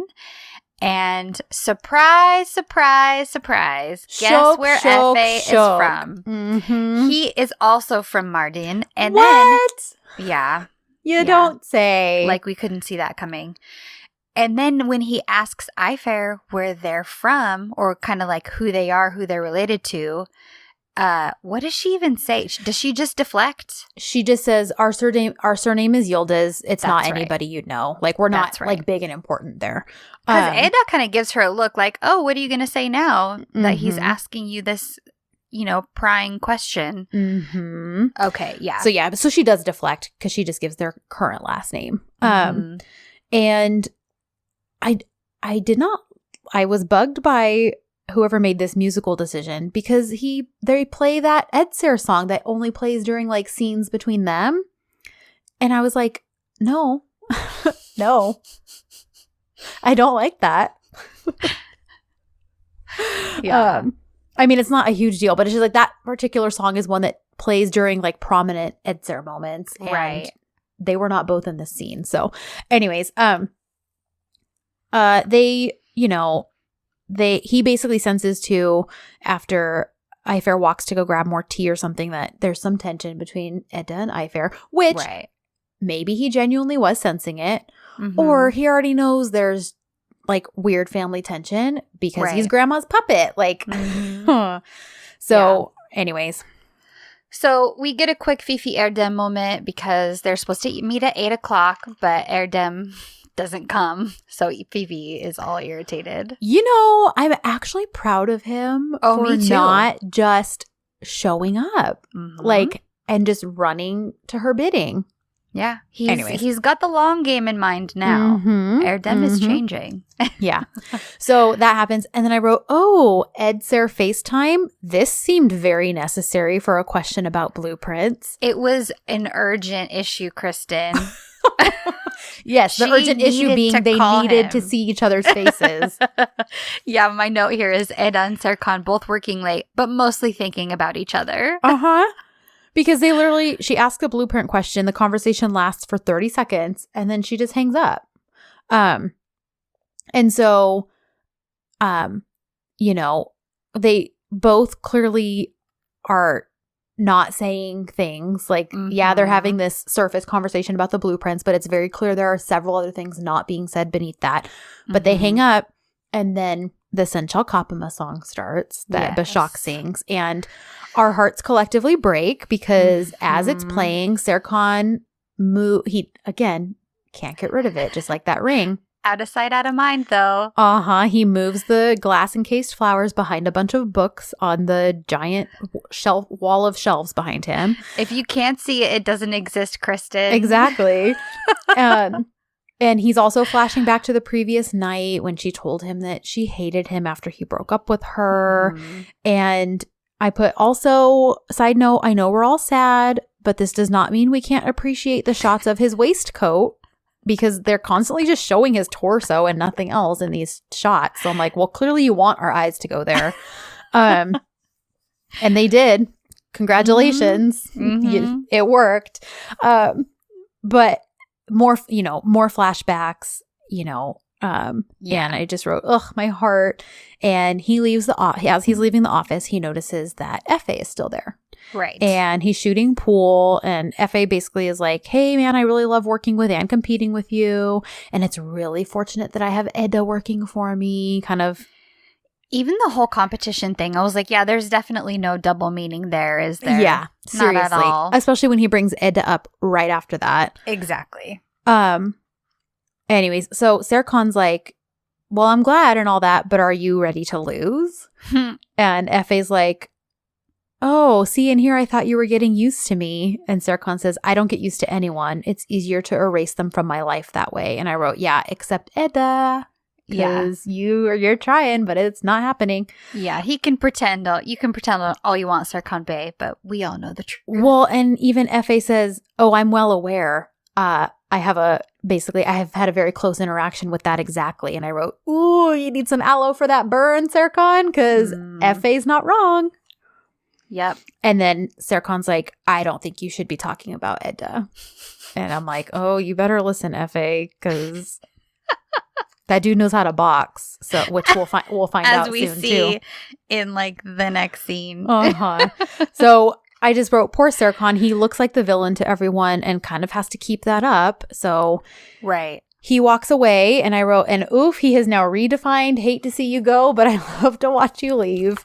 Listen, I don't know if I have ever laughed harder than that tweet that has been going around. Where Edda's doing the presentation and on the screen instead of the landscape. It's correct. Do you know he liked that tweet? He liked that tweet. I just kept looking at it, and every time I looked at it, I just was laughing harder. Because they caught it where she's like pointing her hands at the screen too, and then she's got like a little and it's him. I think it's the still of him climbing that like slope at the end of the episode. You're right. But oh my gosh, because I was like, oh my gosh, this is so bad. And then I was like, he liked this tweet. He also liked a tweet where someone made the Google logo, but the two O's with his butt. He liked that too. So I was like, okay, well, he must not mind being objectified to a degree because yeah, look, we don't mind a good pair of cheeks here.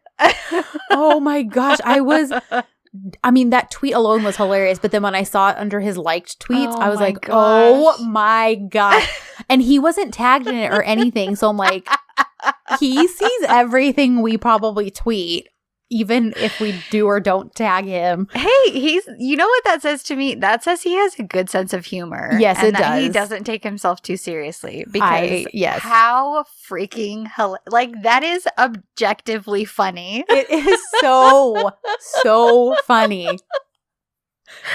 This is the side of like being in a fandom.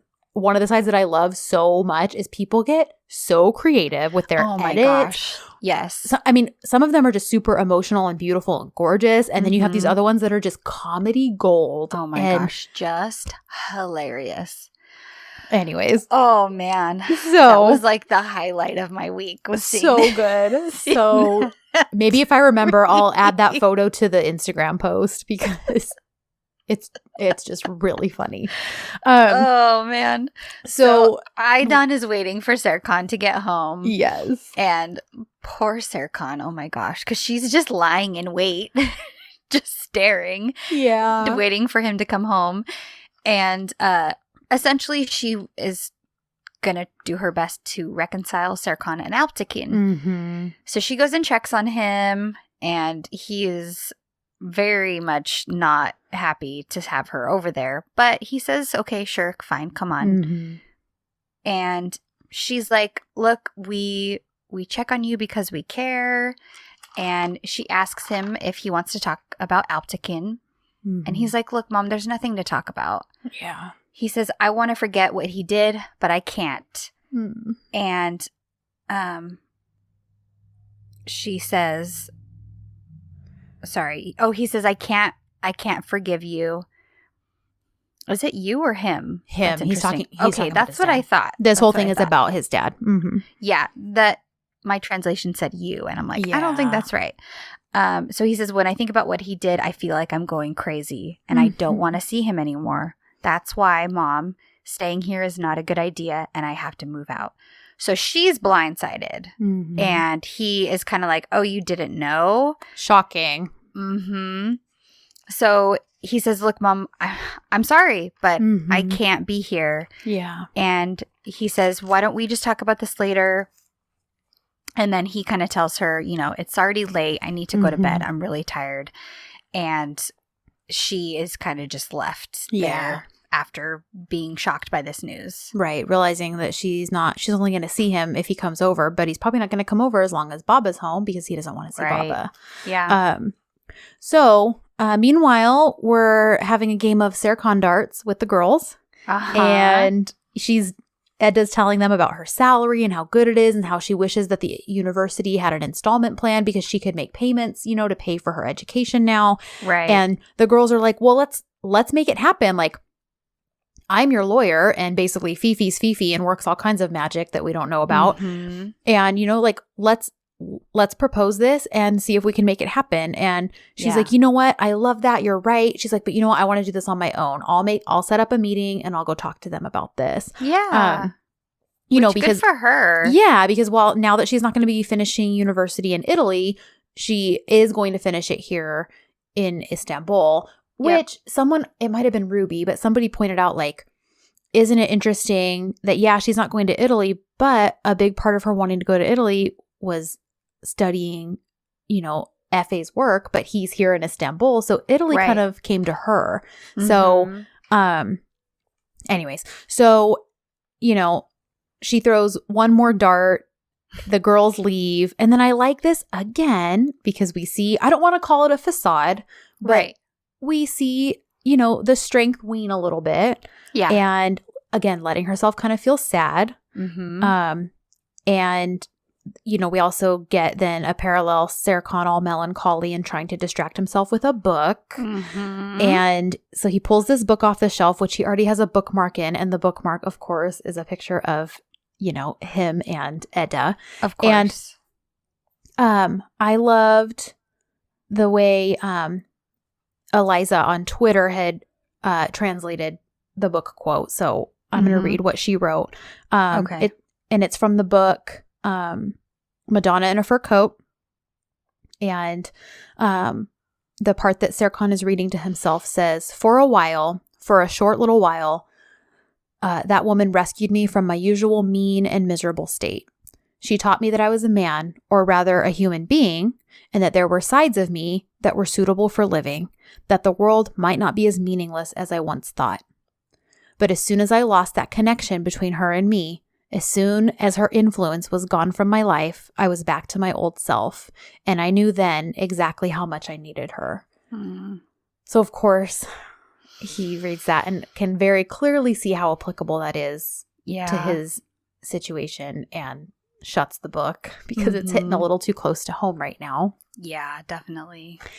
And I just wrote, Aisha, you emotional genius. Like, because first of all, she probably drove up sales for that book.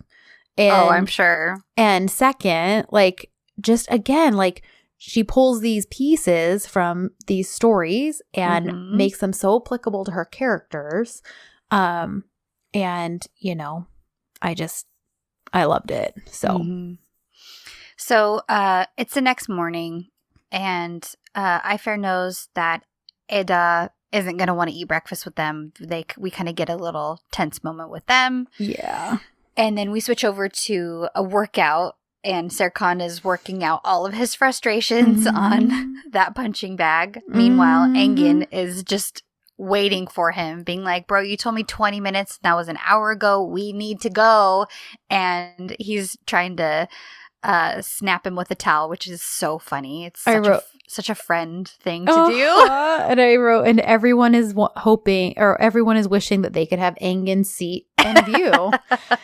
And I had written down Serkan channeling his inner Ollie Smith because, again, the Dizi I'm watching, he's a boxer in this Dizi. So, and funnily enough, one of the interviews I had watched recently, I learned that he, a year before that show even started, he trained for that role. Like, he trained 6 months in Turkey, and then he came here to Santa Monica and trained with Tony Jeffries, who's an Olympic gold medalist boxer and has a gym.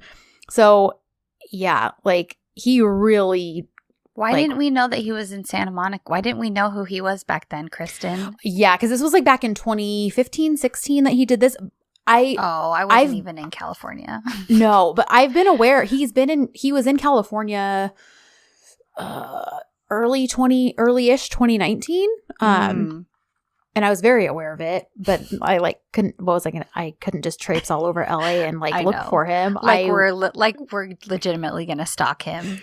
But like, I mean, we could have just hung out at the gym that he goes to. But then what are you gonna say when he walks out? Like, hey, we're just stalking you because we wanted to meet you. Like, don't worry, we're not gonna boil your bunny or anything. But yeah, we're not scary people at all. I swear. We're very normal. But I was just thinking, how crazy would that be, though? To just, like, you happen to be in LA when he is, and you just run into him. Because, you know, yes, there are people here who know who he is, but I don't think to the degree they do, like, in Turkey. Right. So you could easily run into him without it being this, like, whole thing. Right. Yeah. Anyways. I know. But maybe Keşke. One day we'll get one to day. it. Yeah. Mm-hmm. Yeah. One day. So, essentially, we switch back to the girls. Eda, we see Eda leave, and things are tense between her and Ayfer still. So now it's just Fifi and Jaren. They're waiting for Eda to come back from her meeting. They're all stressed out because they don't know how it went. And Eda comes back, and she gives them a moment of tension, you know, trying to trick them. And she looks all sad at first.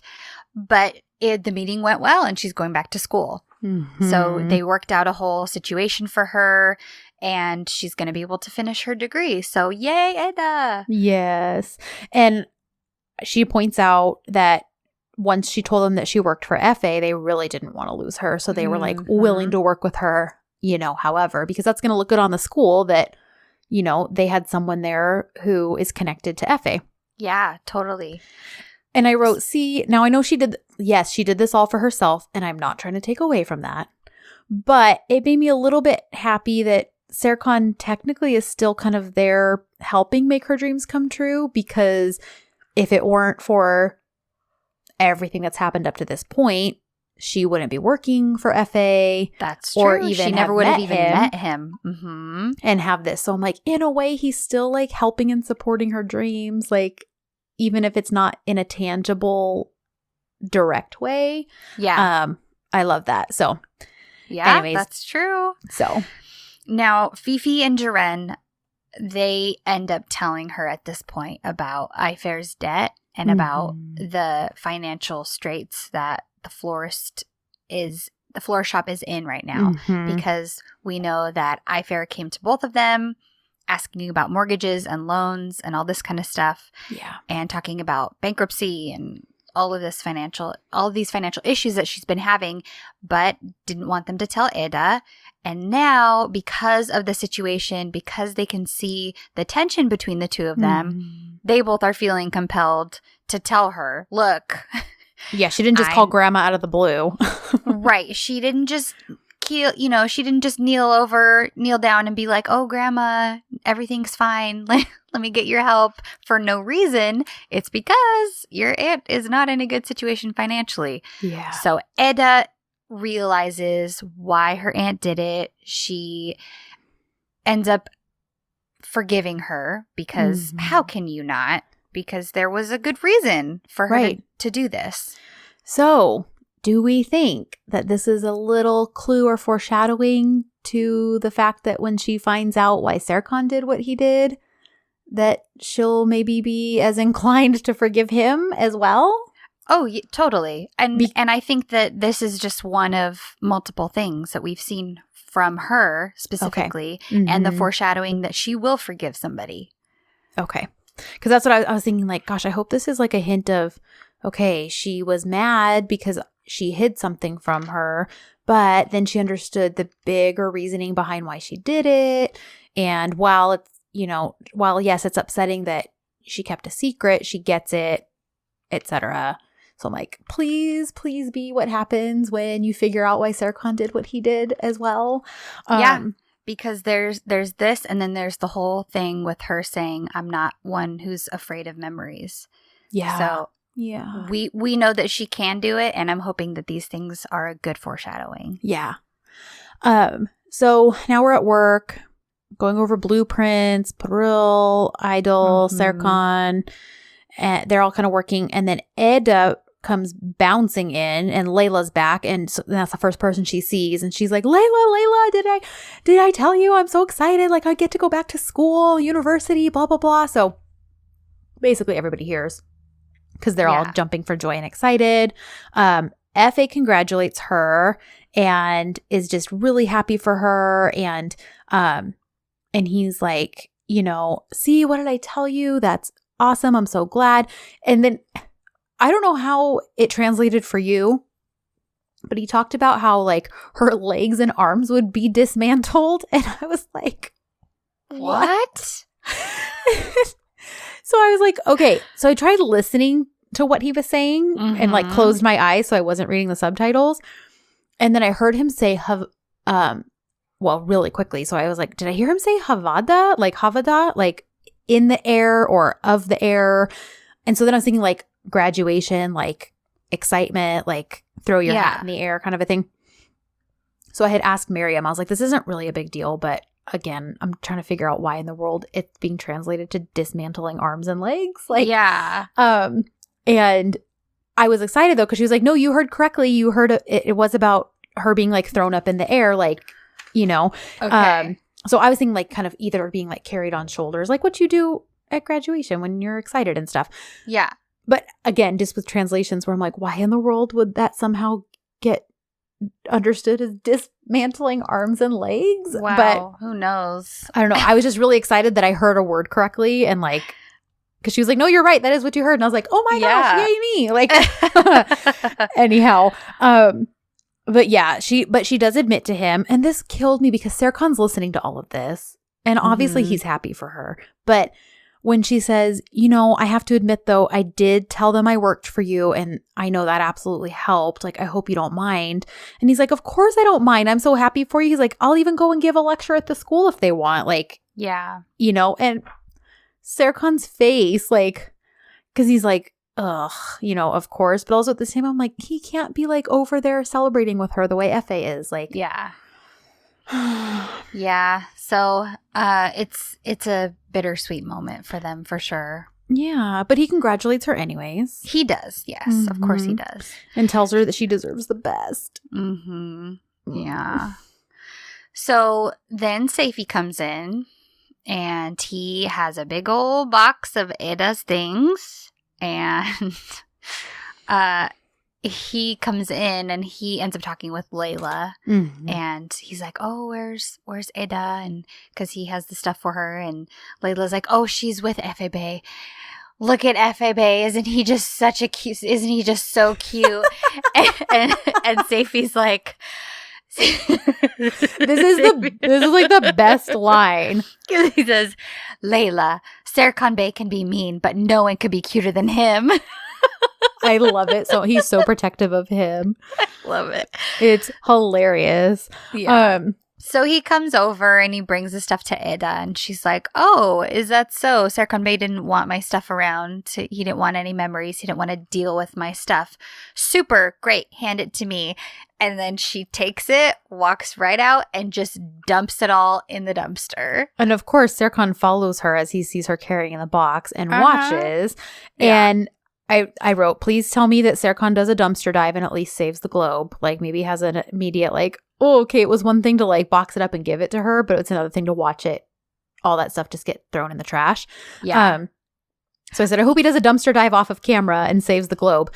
But the way she stares at him and struts back inside the office when she finishes was, like, such a power move. I don't know. I just loved it. Like, I know. Okay, so this was interesting to me. Because the one thing that he put in that box was the globe, right? Everything else, the flower in the glass, he has not gotten rid of. He still has the ring. He still has all of these pictures. But the one single thing that he's gotten rid of is the thing that she gifted to him.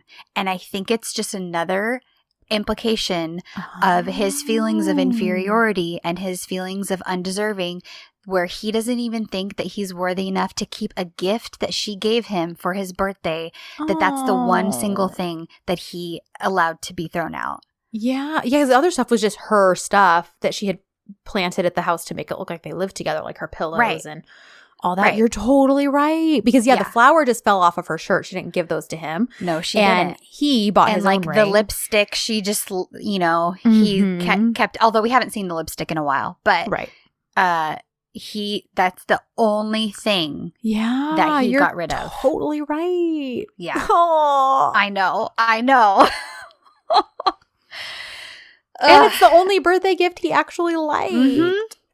It's the only meaningful birthday gift he's ever really received in his adult life, as far as we can tell. And he doesn't even think he's good enough to keep it. Serkan, please go to therapy and get Yeah. help. We know our friend Hannah. She'll help you. She's a mental health care professional. She'll help you realize that you're worthy of love. Oh. Anyways, I promise you guys, we do live in reality. I promise. I know the fact that we host a podcast and do these ridiculous deep dives every week may indicate otherwise, but I promise we have a grasp on reality. So, anyways, I wrote just this next scene when Angen's just basically trying to steal a minute with Peril, but not make it obvious, that they're together. They were being so cute even though everyone knows, like, it's super obvious. Yeah. I love her in green. She and Mela look Yes. so good in that shade of green because Mela was Yeah. wearing a very similar shade a few weeks ago. Mm-hmm. Anyways, I her just love hair it. was looking really good too. Okay, I don't know if she just colored it or something. That's what I was just going to ask. Like, did she just get it redone? Because it doesn't look like crazy different, but enough that I noticed, like, something. I noticed too, and I liked it. It looks so good. Mhm. But anyways, so he's just trying to be all PDA and all this stuff, and she's trying to be in work mode. And Well, and she's just laughing at him by the end of it. It was just cute. It was a really cute interaction. it was. I totally agree. And he's like, pretend that you're crying. Even though nobody So we buys can- it. So we can hug her. So cute. And she's like, okay, because you know that she wants to hug him too. Uh-huh. Too much. Oh, it was really Too cute. much. Yeah. Oh, this is a good scene too. Oh, yes. Oh, my gosh. That the hateful, The the bantery, bickery Mhm. stuff. I love it. Yeah, because Ada goes to get coffee, and Serkan is already there serving himself coffee. And she's like, can you move? I love it so much.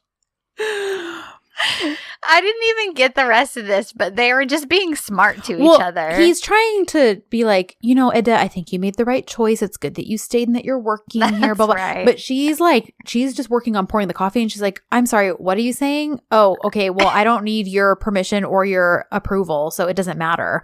Like, she's like not listening to him. And then as she pours one of the cups, he grabs it and he's like, thank you. And then she's like, what are you doing? That's for FA. And like takes it back and storms off. And he's like, well, I guess I have to make my own coffee, and like pours himself a cup. And he's like, FA. Like, he's just mumbling to himself, and it's great. It's great. Yeah. So we get a quick Safie explaining the whole work environment to Aidan. Mhm. And, but she already knew that they were still working together, because Safie's like, yeah, she's working here, but she's working for FA. She's not working for Serkan Bey anymore. But Aidan's like, I know that. But she starts to ask about FA because she has heard about him, but she doesn't know what he looks like. And so she kind of just tells Safie that he needs to go spy for her. And then we get a funny, awkward, very embarrassing scene of FA seeing Safie spy and Safie trying to cover it up. Yes. And then they weirdly get introduced via FaceTime because Aidan is right there. Yep. So, yeah, it was just a funny little thing. Yeah, it was just a physically comedic scene. So they're talking about they're having a meeting about the project presentation, and Serkan basically is like, well, I scheduled it at the farm for a more comfortable environment. And I put, okay, tamam o zaman. Like, sure, that's why you scheduled it there. Yeah. But I love it because he's like, FA, I'll send you the address. And Ed is like, no need. I'll ride with you and show you the way. And Serkan, of course, is not thrilled by this. And so when they're all getting ready to leave. Freaking interfering man. Oh my gosh. I wrote, I love Drain the Pool, Serkan, because of course, as they're getting ready to leave, Efe's waiting at his car, and Serkan's like, Eda got delayed. She's going to be late. Just go on and go ahead. Now, stupid Efe should have known better, but he's like, oh, okay. And he like gets in his car and drives off. Okay, see you there. I'll believe whatever you tell me. And so when Eda walks out, she's like, Efe? And I am driving away. I am dying. I want to ask Karem so badly. If this was him. This in the script, or did you just say this and it worked? Because his whole look and everything about him it worked perfectly. Because then all of a sudden he says, Efe gitti ama Serkan burada. Basically, Efe's gone, but Serkan is here. And I was like, ama Serkan burada needs to be on something. Like, he looks like the proudest little kid you've ever seen. Where they he looks like the cat who ate the canary. He planned something and it all worked out, and he is so proud of himself. Yes, like strutting like a little peacock. Oh my gosh. And my note says, "Jealousy is a disease, Serkan Bey." Oh my goodness. Anna's like, I'll take a cab. And he's like, during this time of the hour, do you realize how much traffic there's going to be? Mm-hmm. You're never going to get there in time. And do you want to be there late when you're presenting your first project, Eda? He totally is baiting her. Oh, and she knows it. But also he's right. I said, I think I had tweeted like, I said, I'm gonna get Ama Serkan burada tattooed on me somewhere. And Moran said, what's your husband gonna say? And I was like, it's in Turkish. He's not gonna know what it says. Oh my gosh. Because she's like, what about Jason? Do you think he's gonna want to see a tattoo that says Serkan was there? And I was like, he won't know that's what it says. Anyways, if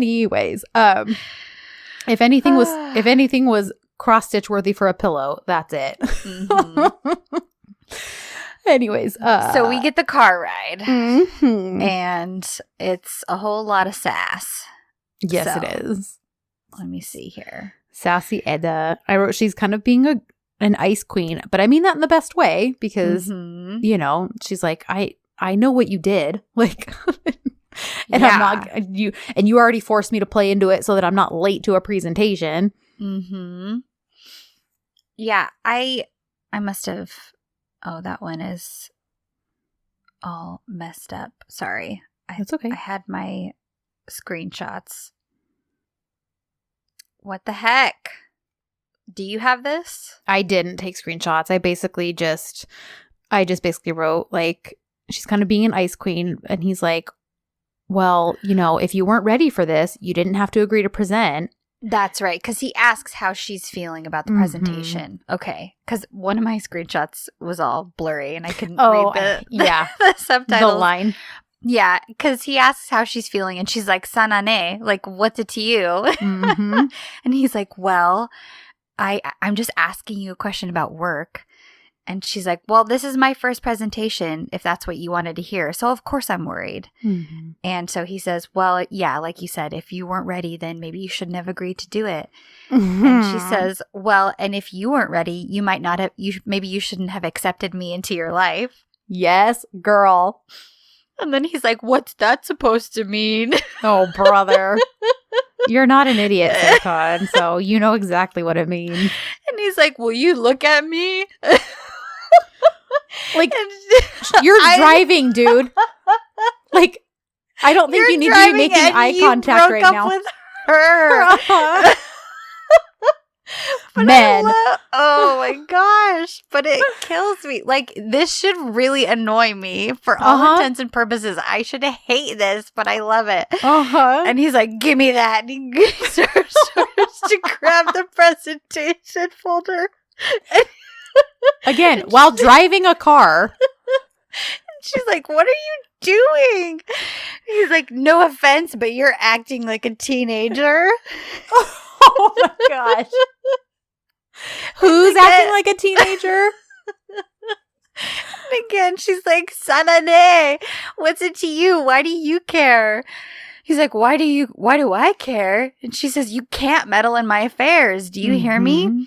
And he says, I'm sorry, but if you act like that, there's no work left. She's like, why are you worried? Uh-huh. Why are you still trying to control me? And he says, I'm not trying to control you. I'm trying to help you. But then he really does actually like give her specific tips, like about like not just staring at the note cards. It's more about how you present than being able to just recite something from memory. Like he really is like he desperately wants her to do well and succeed at this. He does. But he of course can't just say that because right. It was just comical to me. Oh, it totally was. They're full. I'm like, oh my gosh, you two idiots. Yep. Just kiss already. Yeah. I really need an angry kiss. Like, yeah. So anyway, she's like, I don't need your help, blah, blah, blah. Mm-hmm. And give me that. Don't touch me. And they're both just being little petulant teenagers with each other. Yes, they are. Oh, man. Meanwhile, Erdem is still at Art Life, and he's like, this is my home now. Like, he's Oy. So Fifi shows up, and she's like, you didn't show up. And he basically tells her, well, I wanted to show you that you can be rejected too. And yeah. Basically, it seems like a war has begun between them because she's like, oh, okay, that's how it's going to be. Yeah. And kind of like leaves. And then he's like, oh, like, yeah. As soon as she's out of sight, like realizes it took everything in him to act like he wasn't being affected. Right. So it seems like a little war has begun between the two of them. And Edser gets to the house, and as they're walking in, she's like, you can calm down because you know the client's going to choose your project. Like, right. You know, she knows. And he just says, Kismet. Like, and I'm assuming he just means like whatever the destiny is. Like, yeah, like destiny will decide, fate will decide. Yeah. So presentation time. And essentially, Ada, her focus is kind of the experience of it and making sure that the clients are enjoying their time while they're there, all of that kind of thing. Serkan's whole focus is implementation and perfection. So it's all very much their personalities in their presentations. And it's just funny because Ada does a really good job on her presentation. She kills it. And then when Serkan goes up and he starts saying all this stuff, Engin's, because Pearl's like, why isn't he talking about the details? He's being super basic with his presentation. What's the deal? And Engin's like, he's trying to lose. Yeah, like he says mine said he didn't want to overshadow Eda. Essentially, Engin's like thinks that he's throwing the game so that Eda wins. He wants to make sure that her idea is the one that succeeds. Yeah. I know. Because he's like focusing on the architecture and stuff that he's probably thinking they're not going to care anything about. Right. Because he's like, well, you can see, because he basically tells them, you can see the landscape in these pictures, so I'm not going to go into detail about that. And it's like, but that's kind of the whole point of this. Like, right. Yeah. So, you're right. And you can tell even when Eda's presenting, like, he's all proud of her because, like, when she talks about these floor-to-ceiling windows, he knows exactly why, because then he flashes back to their first, like, lunch and talking about the view and all that. Like, I'm just sad because I'm like, you can tell he's so proud of her, but again, he can't show it. Yeah. And so basically what ends up happening is exactly what Serkan secretly wanted to happen. The client's like, you guys both did a great job. And he's like, you know, I know I'm supposed to pick one, but basically I want Serkan's architecture presentation to be mixed with Eda's landscape presentation. Yeah. Can we do that? And Serkan, of course, is like, well, if it's okay with if that's okay with Efe. And of course, Efe's like, if that's okay with Eda.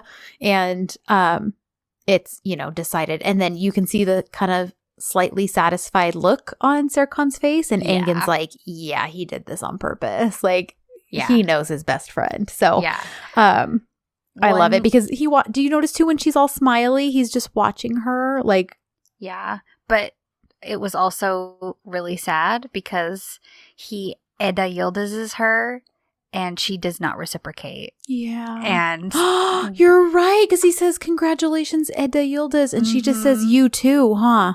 Yeah. She just says Sunday, not congratulations, Serkan Bolat. I totally missed that. Yeah.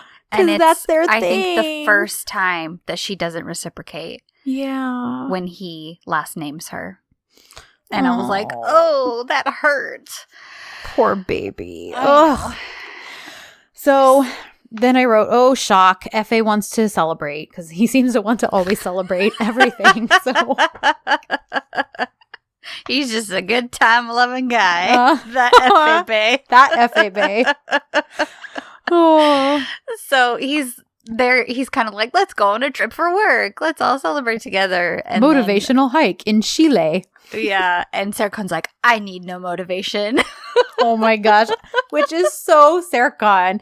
And he's like, but if you guys all need it, anyone who needs motivation, go right ahead. Right. Oh my gosh. So everyone's dispersing. And Edda kind of basically is like, okay. She's like, well, then I guess those of us who want to go will be there. Like, yeah.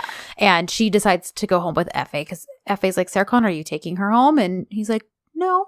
And Edda's like, that's fine. You can drop me at the nursery. And everybody leaves. And so then we get I didn't go into crazy detail, but me either. Edda and Ifer make up, basically. She, brings in soup and they have a very sweet moment. And basically she explains how she understands why she did what she did, but also can we please be done with the secrets from one another? It's not good when either of us does it. So let's be done with it. And they're on good terms. Things are great. So they make promises and all that. And I did say, I really like Hyundai in that color. She looks good in that shade of blue, teal, turquoise, whatever it was. Anyways, so things are good. Now it's time for the little company retreat. And then everybody's like, oh, Serkan's not coming. And I said, sure, Jan, because boy rolls right up. And he's like, well, I'm only here because you're all here, not because I believe in this nonsense. Yeah, we all correction. You're only here because Edda is here. Yeah. And I wrote LOL to Mom Sarkambe. And then I put as he stares into Edda's soul because he's like, oh my gosh. Because he does. He's just like burrowing holes in her forehead with his intense staring. And so the camp dude guy is like, everybody split into teams. And of course, Edda specifically makes sure she's on whatever side Serkan is not on. Yeah. As his eyes follow her every single move. Then they each, of course, wind up being team captains. And Edda kind of is like, well, I think F.A. should be my co-captain. Like, and I said, oh, and did you notice? Of course, Serkan is the captain of the red team.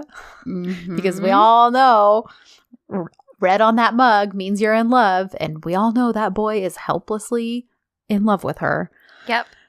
Okay, so this whole driving thing, when my translations for the rule, obviously it's some sort of driving competition, but do we need to know anything other than that? Honestly, I don't think so. I thought it was weird because he just had them split into teams, and then he's like, okay, now I'm going to draw pairs for this thing. And I'm like, well, then why'd they split into two teams? Because you're just drawing pairs from the whole pot of names. From opposite teams, it seemed like. Yeah. So here's what I think. Okay. I think there's a few things that I think all of this, I think stuff just kind of got mushed together because they were pressed for time. So that's what I was thinking, was like that this whole camp thing was meant to be much further extended, maybe with more team activities. Right.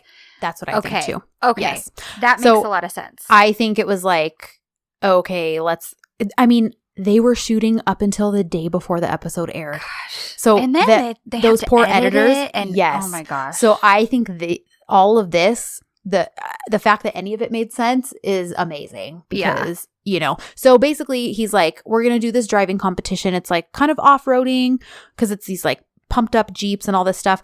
So he draws names. And of course, one's going to be the navigator, one's going to be the driver. And then they're supposed to switch at some point, and like it's just supposed to be this whole thing. So he draws Edda and Serkan, and, she's like, higher, yoke, no, not happening. And he baits her, of course, to get her to agree. Now, he says Edda honey, doesn't he? Okay, we've dealt with this before. In episode 4, he does the same thing. Okay. Hani, Hani, is like, okay, come on, like, okay. But it sounds like, because remember in episode 4, we were like, he called her honey. And then Miriam corrected me and was like, I know that you thought that was cute, but like honey is actually like a word. Okay. Yeah. So I know, was but did I mishear that? Okay. Mm-hmm. You must not have told me that is what that I think that's a word. Yeah, like, I think after Miriam corrected. Yes, because I think she corrected after the podcast episode had aired. Okay, and I probably just perfect. forgot to mention it the next time. Like, okay, but yeah. So no, that's good. That's otherwise, helpful. yes. Otherwise, I would have been right there with you again because I was so excited about him calling her that in that episode. Yes, but then I was like, oh yeah, that's not what happened. Yeah. Okay. So yeah, because he's kind of like, you wanted me to come here, and she's like, I'm sorry, what? All I said was that anybody who wanted to would come, and he's like, you dropped a hint. Mm-hmm. And he's like, are you not brave enough? Mm-hmm. And then she says, fine, well, I'll do it, but on one condition, and the condition is that she's driving. Uh-huh. I love it because, yeah, you know exactly that's what she doesn't actually say that, but you know that's what the condition is. Mm-hmm. Yeah, because the next shot is them in the car and she's in the driver's seat. And he's like, the last time you were going to drive us, you almost got us killed. Which actually isn't even true, but whatever, No, Serkan. it's not. And she's like, oh, so you're afraid I'm going to kill you, Serkan Bolat? She does last name him here. Yeah. They take off. Of course, he's like kind of telling her to slow down, that she's being crazy. She's smirking. Efe and Celine are kind of being competitive and trying to get ahead. And Serkan's trying to navigate her, but Eda just does what she wants and kind of goes into these crazy driving antics. Even Efe's like, is she crazy? Like when they see like what she's doing. Yeah, during the live watch, I was like, Eda and Celine should have gone together. They would have had a blast. They were both like, go. You know what's funny? Bigay posted a behind the scenes, and they did share a car at one point, like because Bigay's filming while Hyundai's driving. So I was like, oh, I love that Hyundai and Bigay did that. Apparently, at some point, probably between takes, like had fun with that. So that's so funny because I would have liked that too, actually. Yeah, because during that scene, Celine's like, gas. Yeah, she's like all into faster. It. But of course, we needed this whole thing to happen. Yeah. This game of chicken, essentially, because she starts doing crazy driving moves and she's on a different route. And she's like, well, you need to apologize to me. And he's like, we're seriously going to talk about this right now? Like, basically, as my life is in your hands, this is what you want to talk about. Right. And he's like, you realize we're headed straight to the ocean, right? Like, you're going to drive us right into the water. And she's like, I know. She doesn't care. She just keeps going. And then, of course, when they get really close, he's like, okay, I'm sorry. And she stops the car. Right. She gets out. You have all these screenshots. Yeah. Because then she gets out of the car and stops. And then they have this kind of confrontation. Yeah. Because she gets out and he's like, Eda, okay, you're right. I'm sorry. Are you satisfied? And she says, excuse me? Sorry to ruin your life. Sorry for... Oh, wait, no. That's him, huh? Mm-hmm. Okay. He says, I'm sorry to have ruined your life. I'm sorry for everything. And she says, if you hadn't have been thinking about your own death, you wouldn't have even apologized. She's like, do you even understand that? Mm-hmm. And he says, what does this have to do with anything? What does it have to do with it? What if something happened to you? I love that was all he was. It wasn't that he was like, oh, I'm going to apologize so that I don't die. She was driving like a maniac and he didn't want anything to happen to her.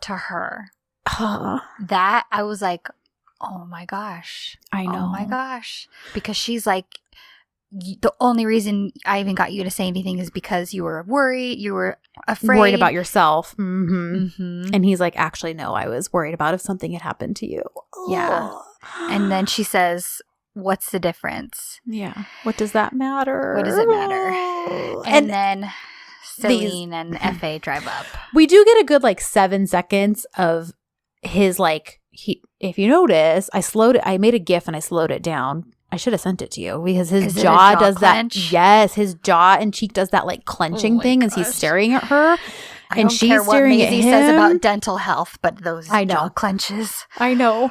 I will take all of them all the time, every you day. can just tell there's so much he's not saying and he wants to say it. And it's the physical proof that he is holding back. Yes. I think that's why it's so effective. Yes. Absolutely 100%. And when I sit there and think about it from this is fictional perspective, it's really impressive because it's again, this isn't actually happening. This is a fake story, but he is portraying it so well. And she is portraying her hurt and her like confusion. Like, what do you mean if something had happened to me? What would it have mattered if it did to you? Like, and you know, so again, tip of the tongue moment, but then Effie and Celine show up and she's like, are you guys okay? What happened? And she's like, kind of breaks the moment. And she's like, I'm fine, Effie, and like leaves with him. Serkan and Celine leave together and wind up back at the campsite. And I just wrote, he looks so tortured and torn, and it just kills me. Like, so they're back at camp. Everyone's kind of grouped back, and it seems like they had done other activities because it's the guy.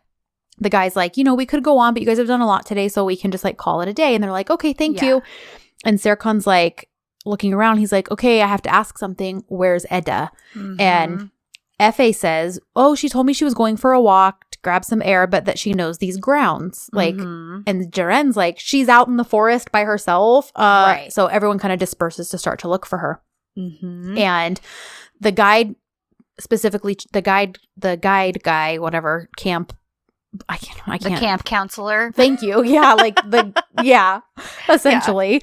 He's like, okay, I checked this whole thing. We need to check the other side of the mountain though. So they all start walking and calling for her. And I love this. They're all paying attention to what this guy's saying. Serkan's like looking around. And I wrote, Serkan's soulmate spidey senses are tingling. And I eat that crap up because everybody starts going off. And even Effie's like, Serkan, are you coming? And he's like, you guys go, I'll catch up. And he walks in an entirely different direction for no good reason other than his soul is just reaching out to hers, and he's like following his heart literally to go find her. And I don't care how cheesy someone thinks that is or how dumb they think it is. And for all the Swifties listening, I immediately thought of Invisible String because there's a line in that song that says, isn't it just so pretty to think that all along there was an invisible string tying you to me? And like, that's kind of the theme with them, because even though it's right now it's a bad string because it's, you know, it's her. But it's still a string. It's still a string. Yeah. There's like still that connection. Yep. And so they're just bound, and I freaking love it. So. Well, and also they're like, because I love that too. I totally agree with the connection and all of that.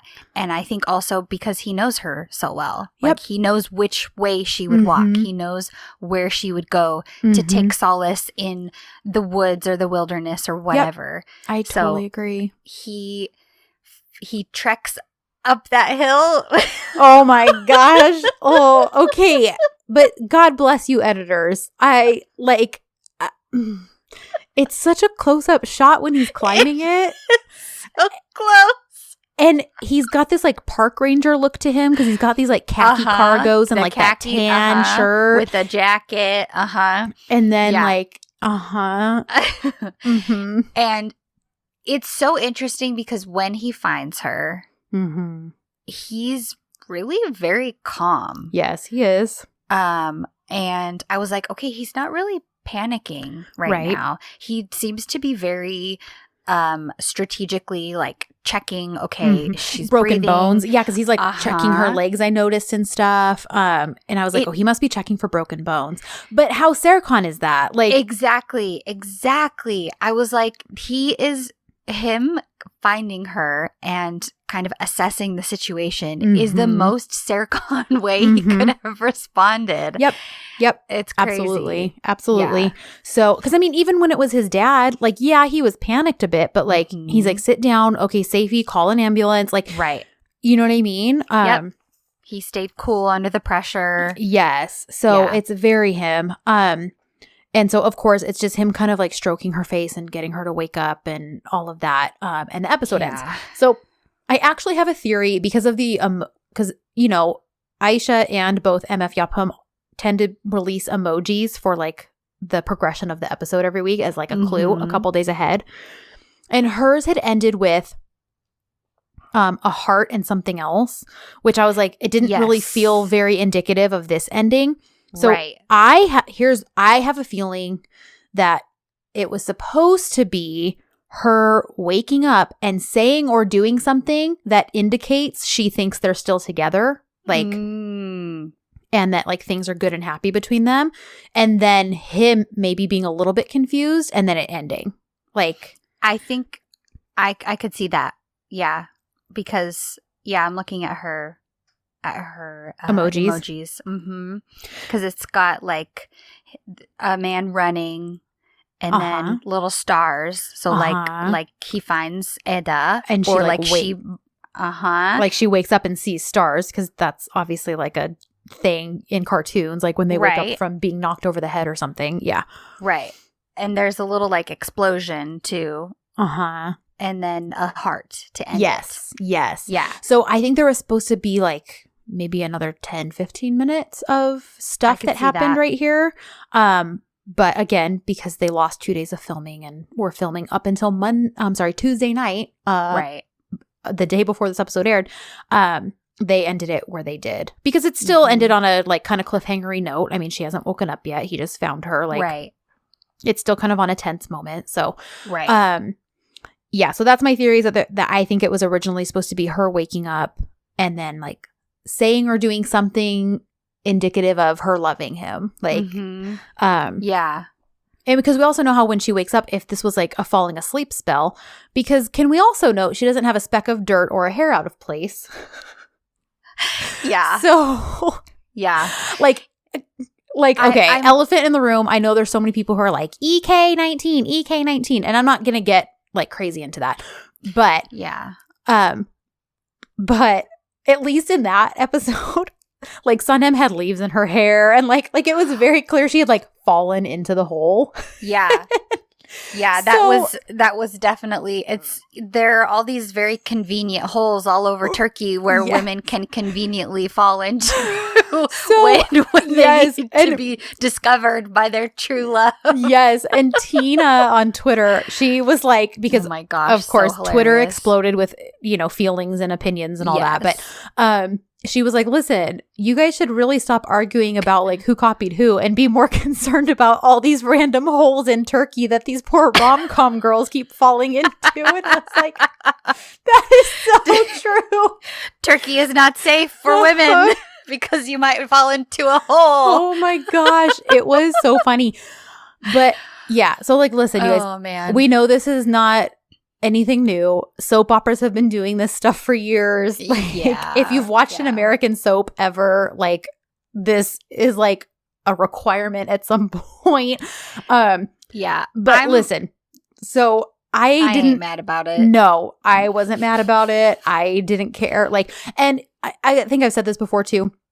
The more Dizis I watch, the more I'm also realizing and just accepting we're gonna see repeated things. Like, there's I think gonna be a lot of cliches. There's gonna be a lot of very specific tropes, especially. Yeah, I agree. Yes. I think had I seen this a year ago, I was just gonna say, would have been way more irritated about it. Yep, but same. Seeing it this time, I was like, oh, okay, it's a trope. Like, right. Yep. Absolutely. Like, yeah. I totally agree. Because I even think there's things that if we were covering EK today versus when we did, I think there's things we probably feel differently about than we did back then. Just because we've both watched more Dizi since then. And we are a lot more immersed in the Dizi world. So, yeah, honestly, it's a trope and a cliche for a reason. They work. And if this is going to help move the plot forward into what I'm very much looking forward to based on the two fragments, like, because it seems like at first I flipped out because I was like, oh my gosh, if they give her amnesia, I'm going to lose my mind.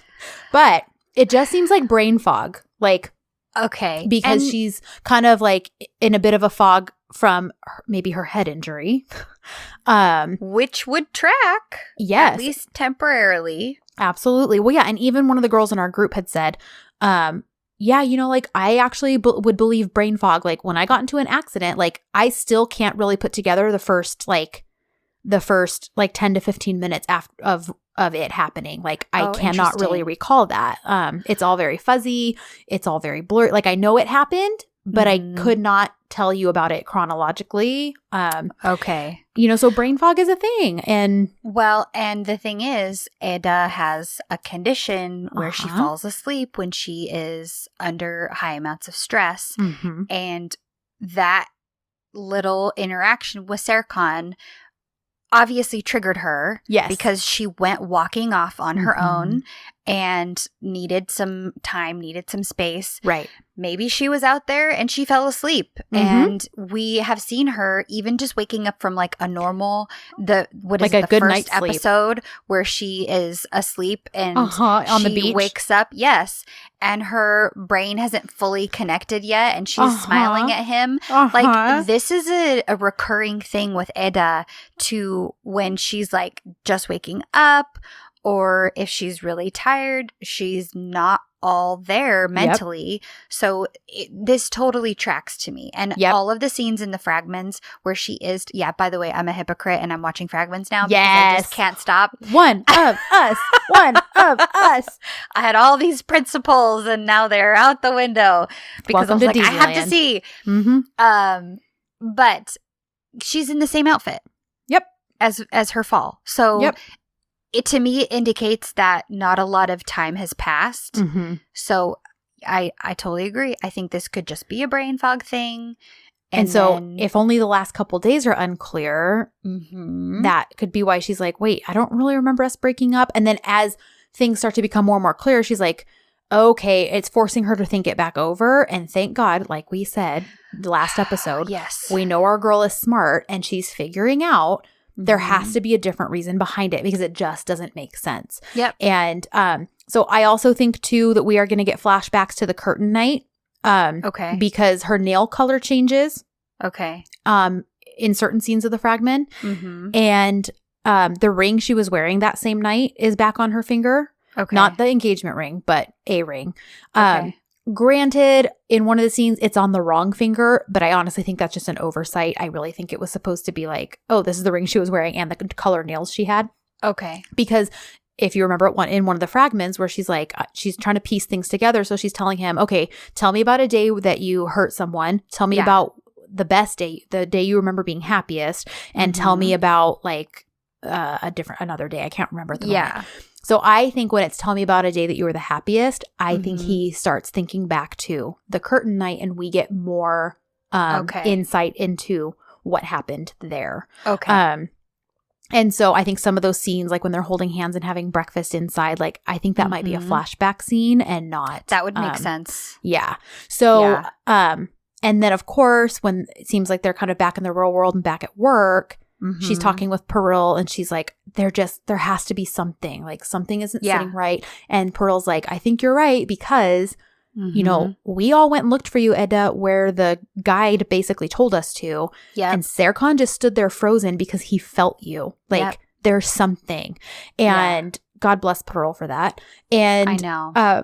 And so then, and like Ruby's been sending me all these theories. I love her so much. Like, and one of them, though, was so funny because she goes, I'm sorry, but this was just this morning. I woke up to this. So she texted me this morning and was like, here's today's prediction. And she sent me a screen grab of the second fragment where she walks into work, but she's wearing like basically like it looks like a sweater vest thing. It's the sweater vest thing and like an oversized men's collared work shirt, but she's wearing it almost like a dress, you know? She goes, so here's today's prediction. She goes, I'm sorry, but this god-awful outfit is made up entirely of Serkan's clothes. She goes, which would also explain the face he makes and her cat ate the canary smile. Because when she walks in, the next shot is him looking at her and his eyebrows raised like, what? So she's like, it's just, there's nothing else that could explain that outfit at all, except her being like, take that, Serkan, I don't love you anymore, Bolat. And she's like, and something impulsive like that fits her behavior because she kisses him in the first episode, jumping into the pool, telling Celine that they're moving in and getting married. Like, she's like, so Serkan really shouldn't be that surprised. He should be impressed with the war tactics that she's using. That's so funny. And I love it. And then she's like, and then because I told her, I was like, okay, but I kind of need this to be the case now. Like, I kind of want that to be it. Yeah. And she's like, same. Can you imagine if Engen and Perul knew that those are his clothes? Like, maybe Perul won't poke fun at Serkan, but Engen will, because he'd be getting him back for the whole you're wearing the same clothes thing. Mm-hmm. So I just like that very funny fragment theory, because we've been like picking it apart big time, like deep dive. What does this mean? What does that mean? And then she's like, I have a theory. And I just was cracking up, because I was like, that is so true, because I don't really love that. I mean, it's Hyundai. She looks amazing in it because she's Hyundai. Yeah. But I don't love it. So I was like, I kind of would like if it was like, oh, shoot, we were just at the mountain house and I needed to put something on for work. And it's like his clothes. That would be amazing. Anyhow. Oh, so, man. Yeah. So hopefully I'm interested in in 2 days when it airs. Me too.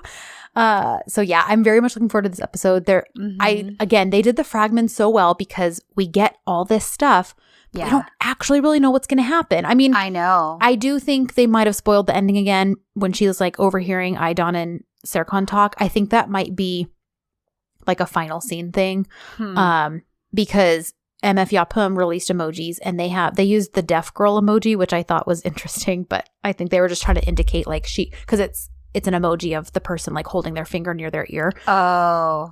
So I don't think they were trying to say like a deaf person. Yeah, I don't think they were trying to say a deaf person. I think they were trying to say like she overhears a conversation. Okay. So I'm hoping it doesn't quite end there. What I am hoping is that she confronts him like, okay, I heard you talking to your mom. Tell me right now. I'm done with secrets. I'm done with people keeping things from me. Yeah. And then I hope that he tells her, and then I'm okay with the episode ending. Yeah. I just really want the truth to come out. Like, yeah. And I have a feeling she'll at least start to push about it, because I think that whatever happens, brain fog, amnesia, whatever, I think that it's going to help disconnect the emotional portion that she's been in. Because obviously after a breakup, you're going to be mostly emotional about the situation. In this headspace. And I think it's going to help separate her from that and put her back into a more logical mindset to where she is asking those questions. And she's saying, I think there's something else behind this.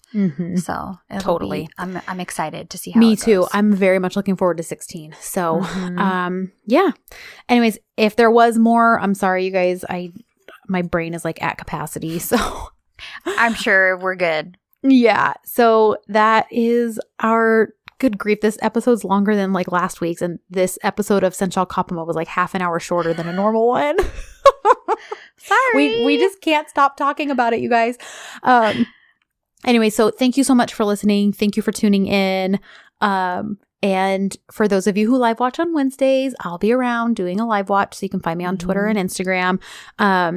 Maybe if Ashley's work schedule isn't too crazy, maybe she can pop in and say hi. I know. I think I have meetings. But meetings, adult life, responsibilities, blah. Work. Boo. So yeah. And anyways, so thank you guys for joining us. Find us all over social media. It's all in the notes. We have the links to the North America 10 information that we shared with you guys about at the beginning of the episode. So be sure to check them out. And we will, of course, be back next week to talk all about 16 and whatever goes down in that episode. So until next time, Görüşürüz. Hoşça kal.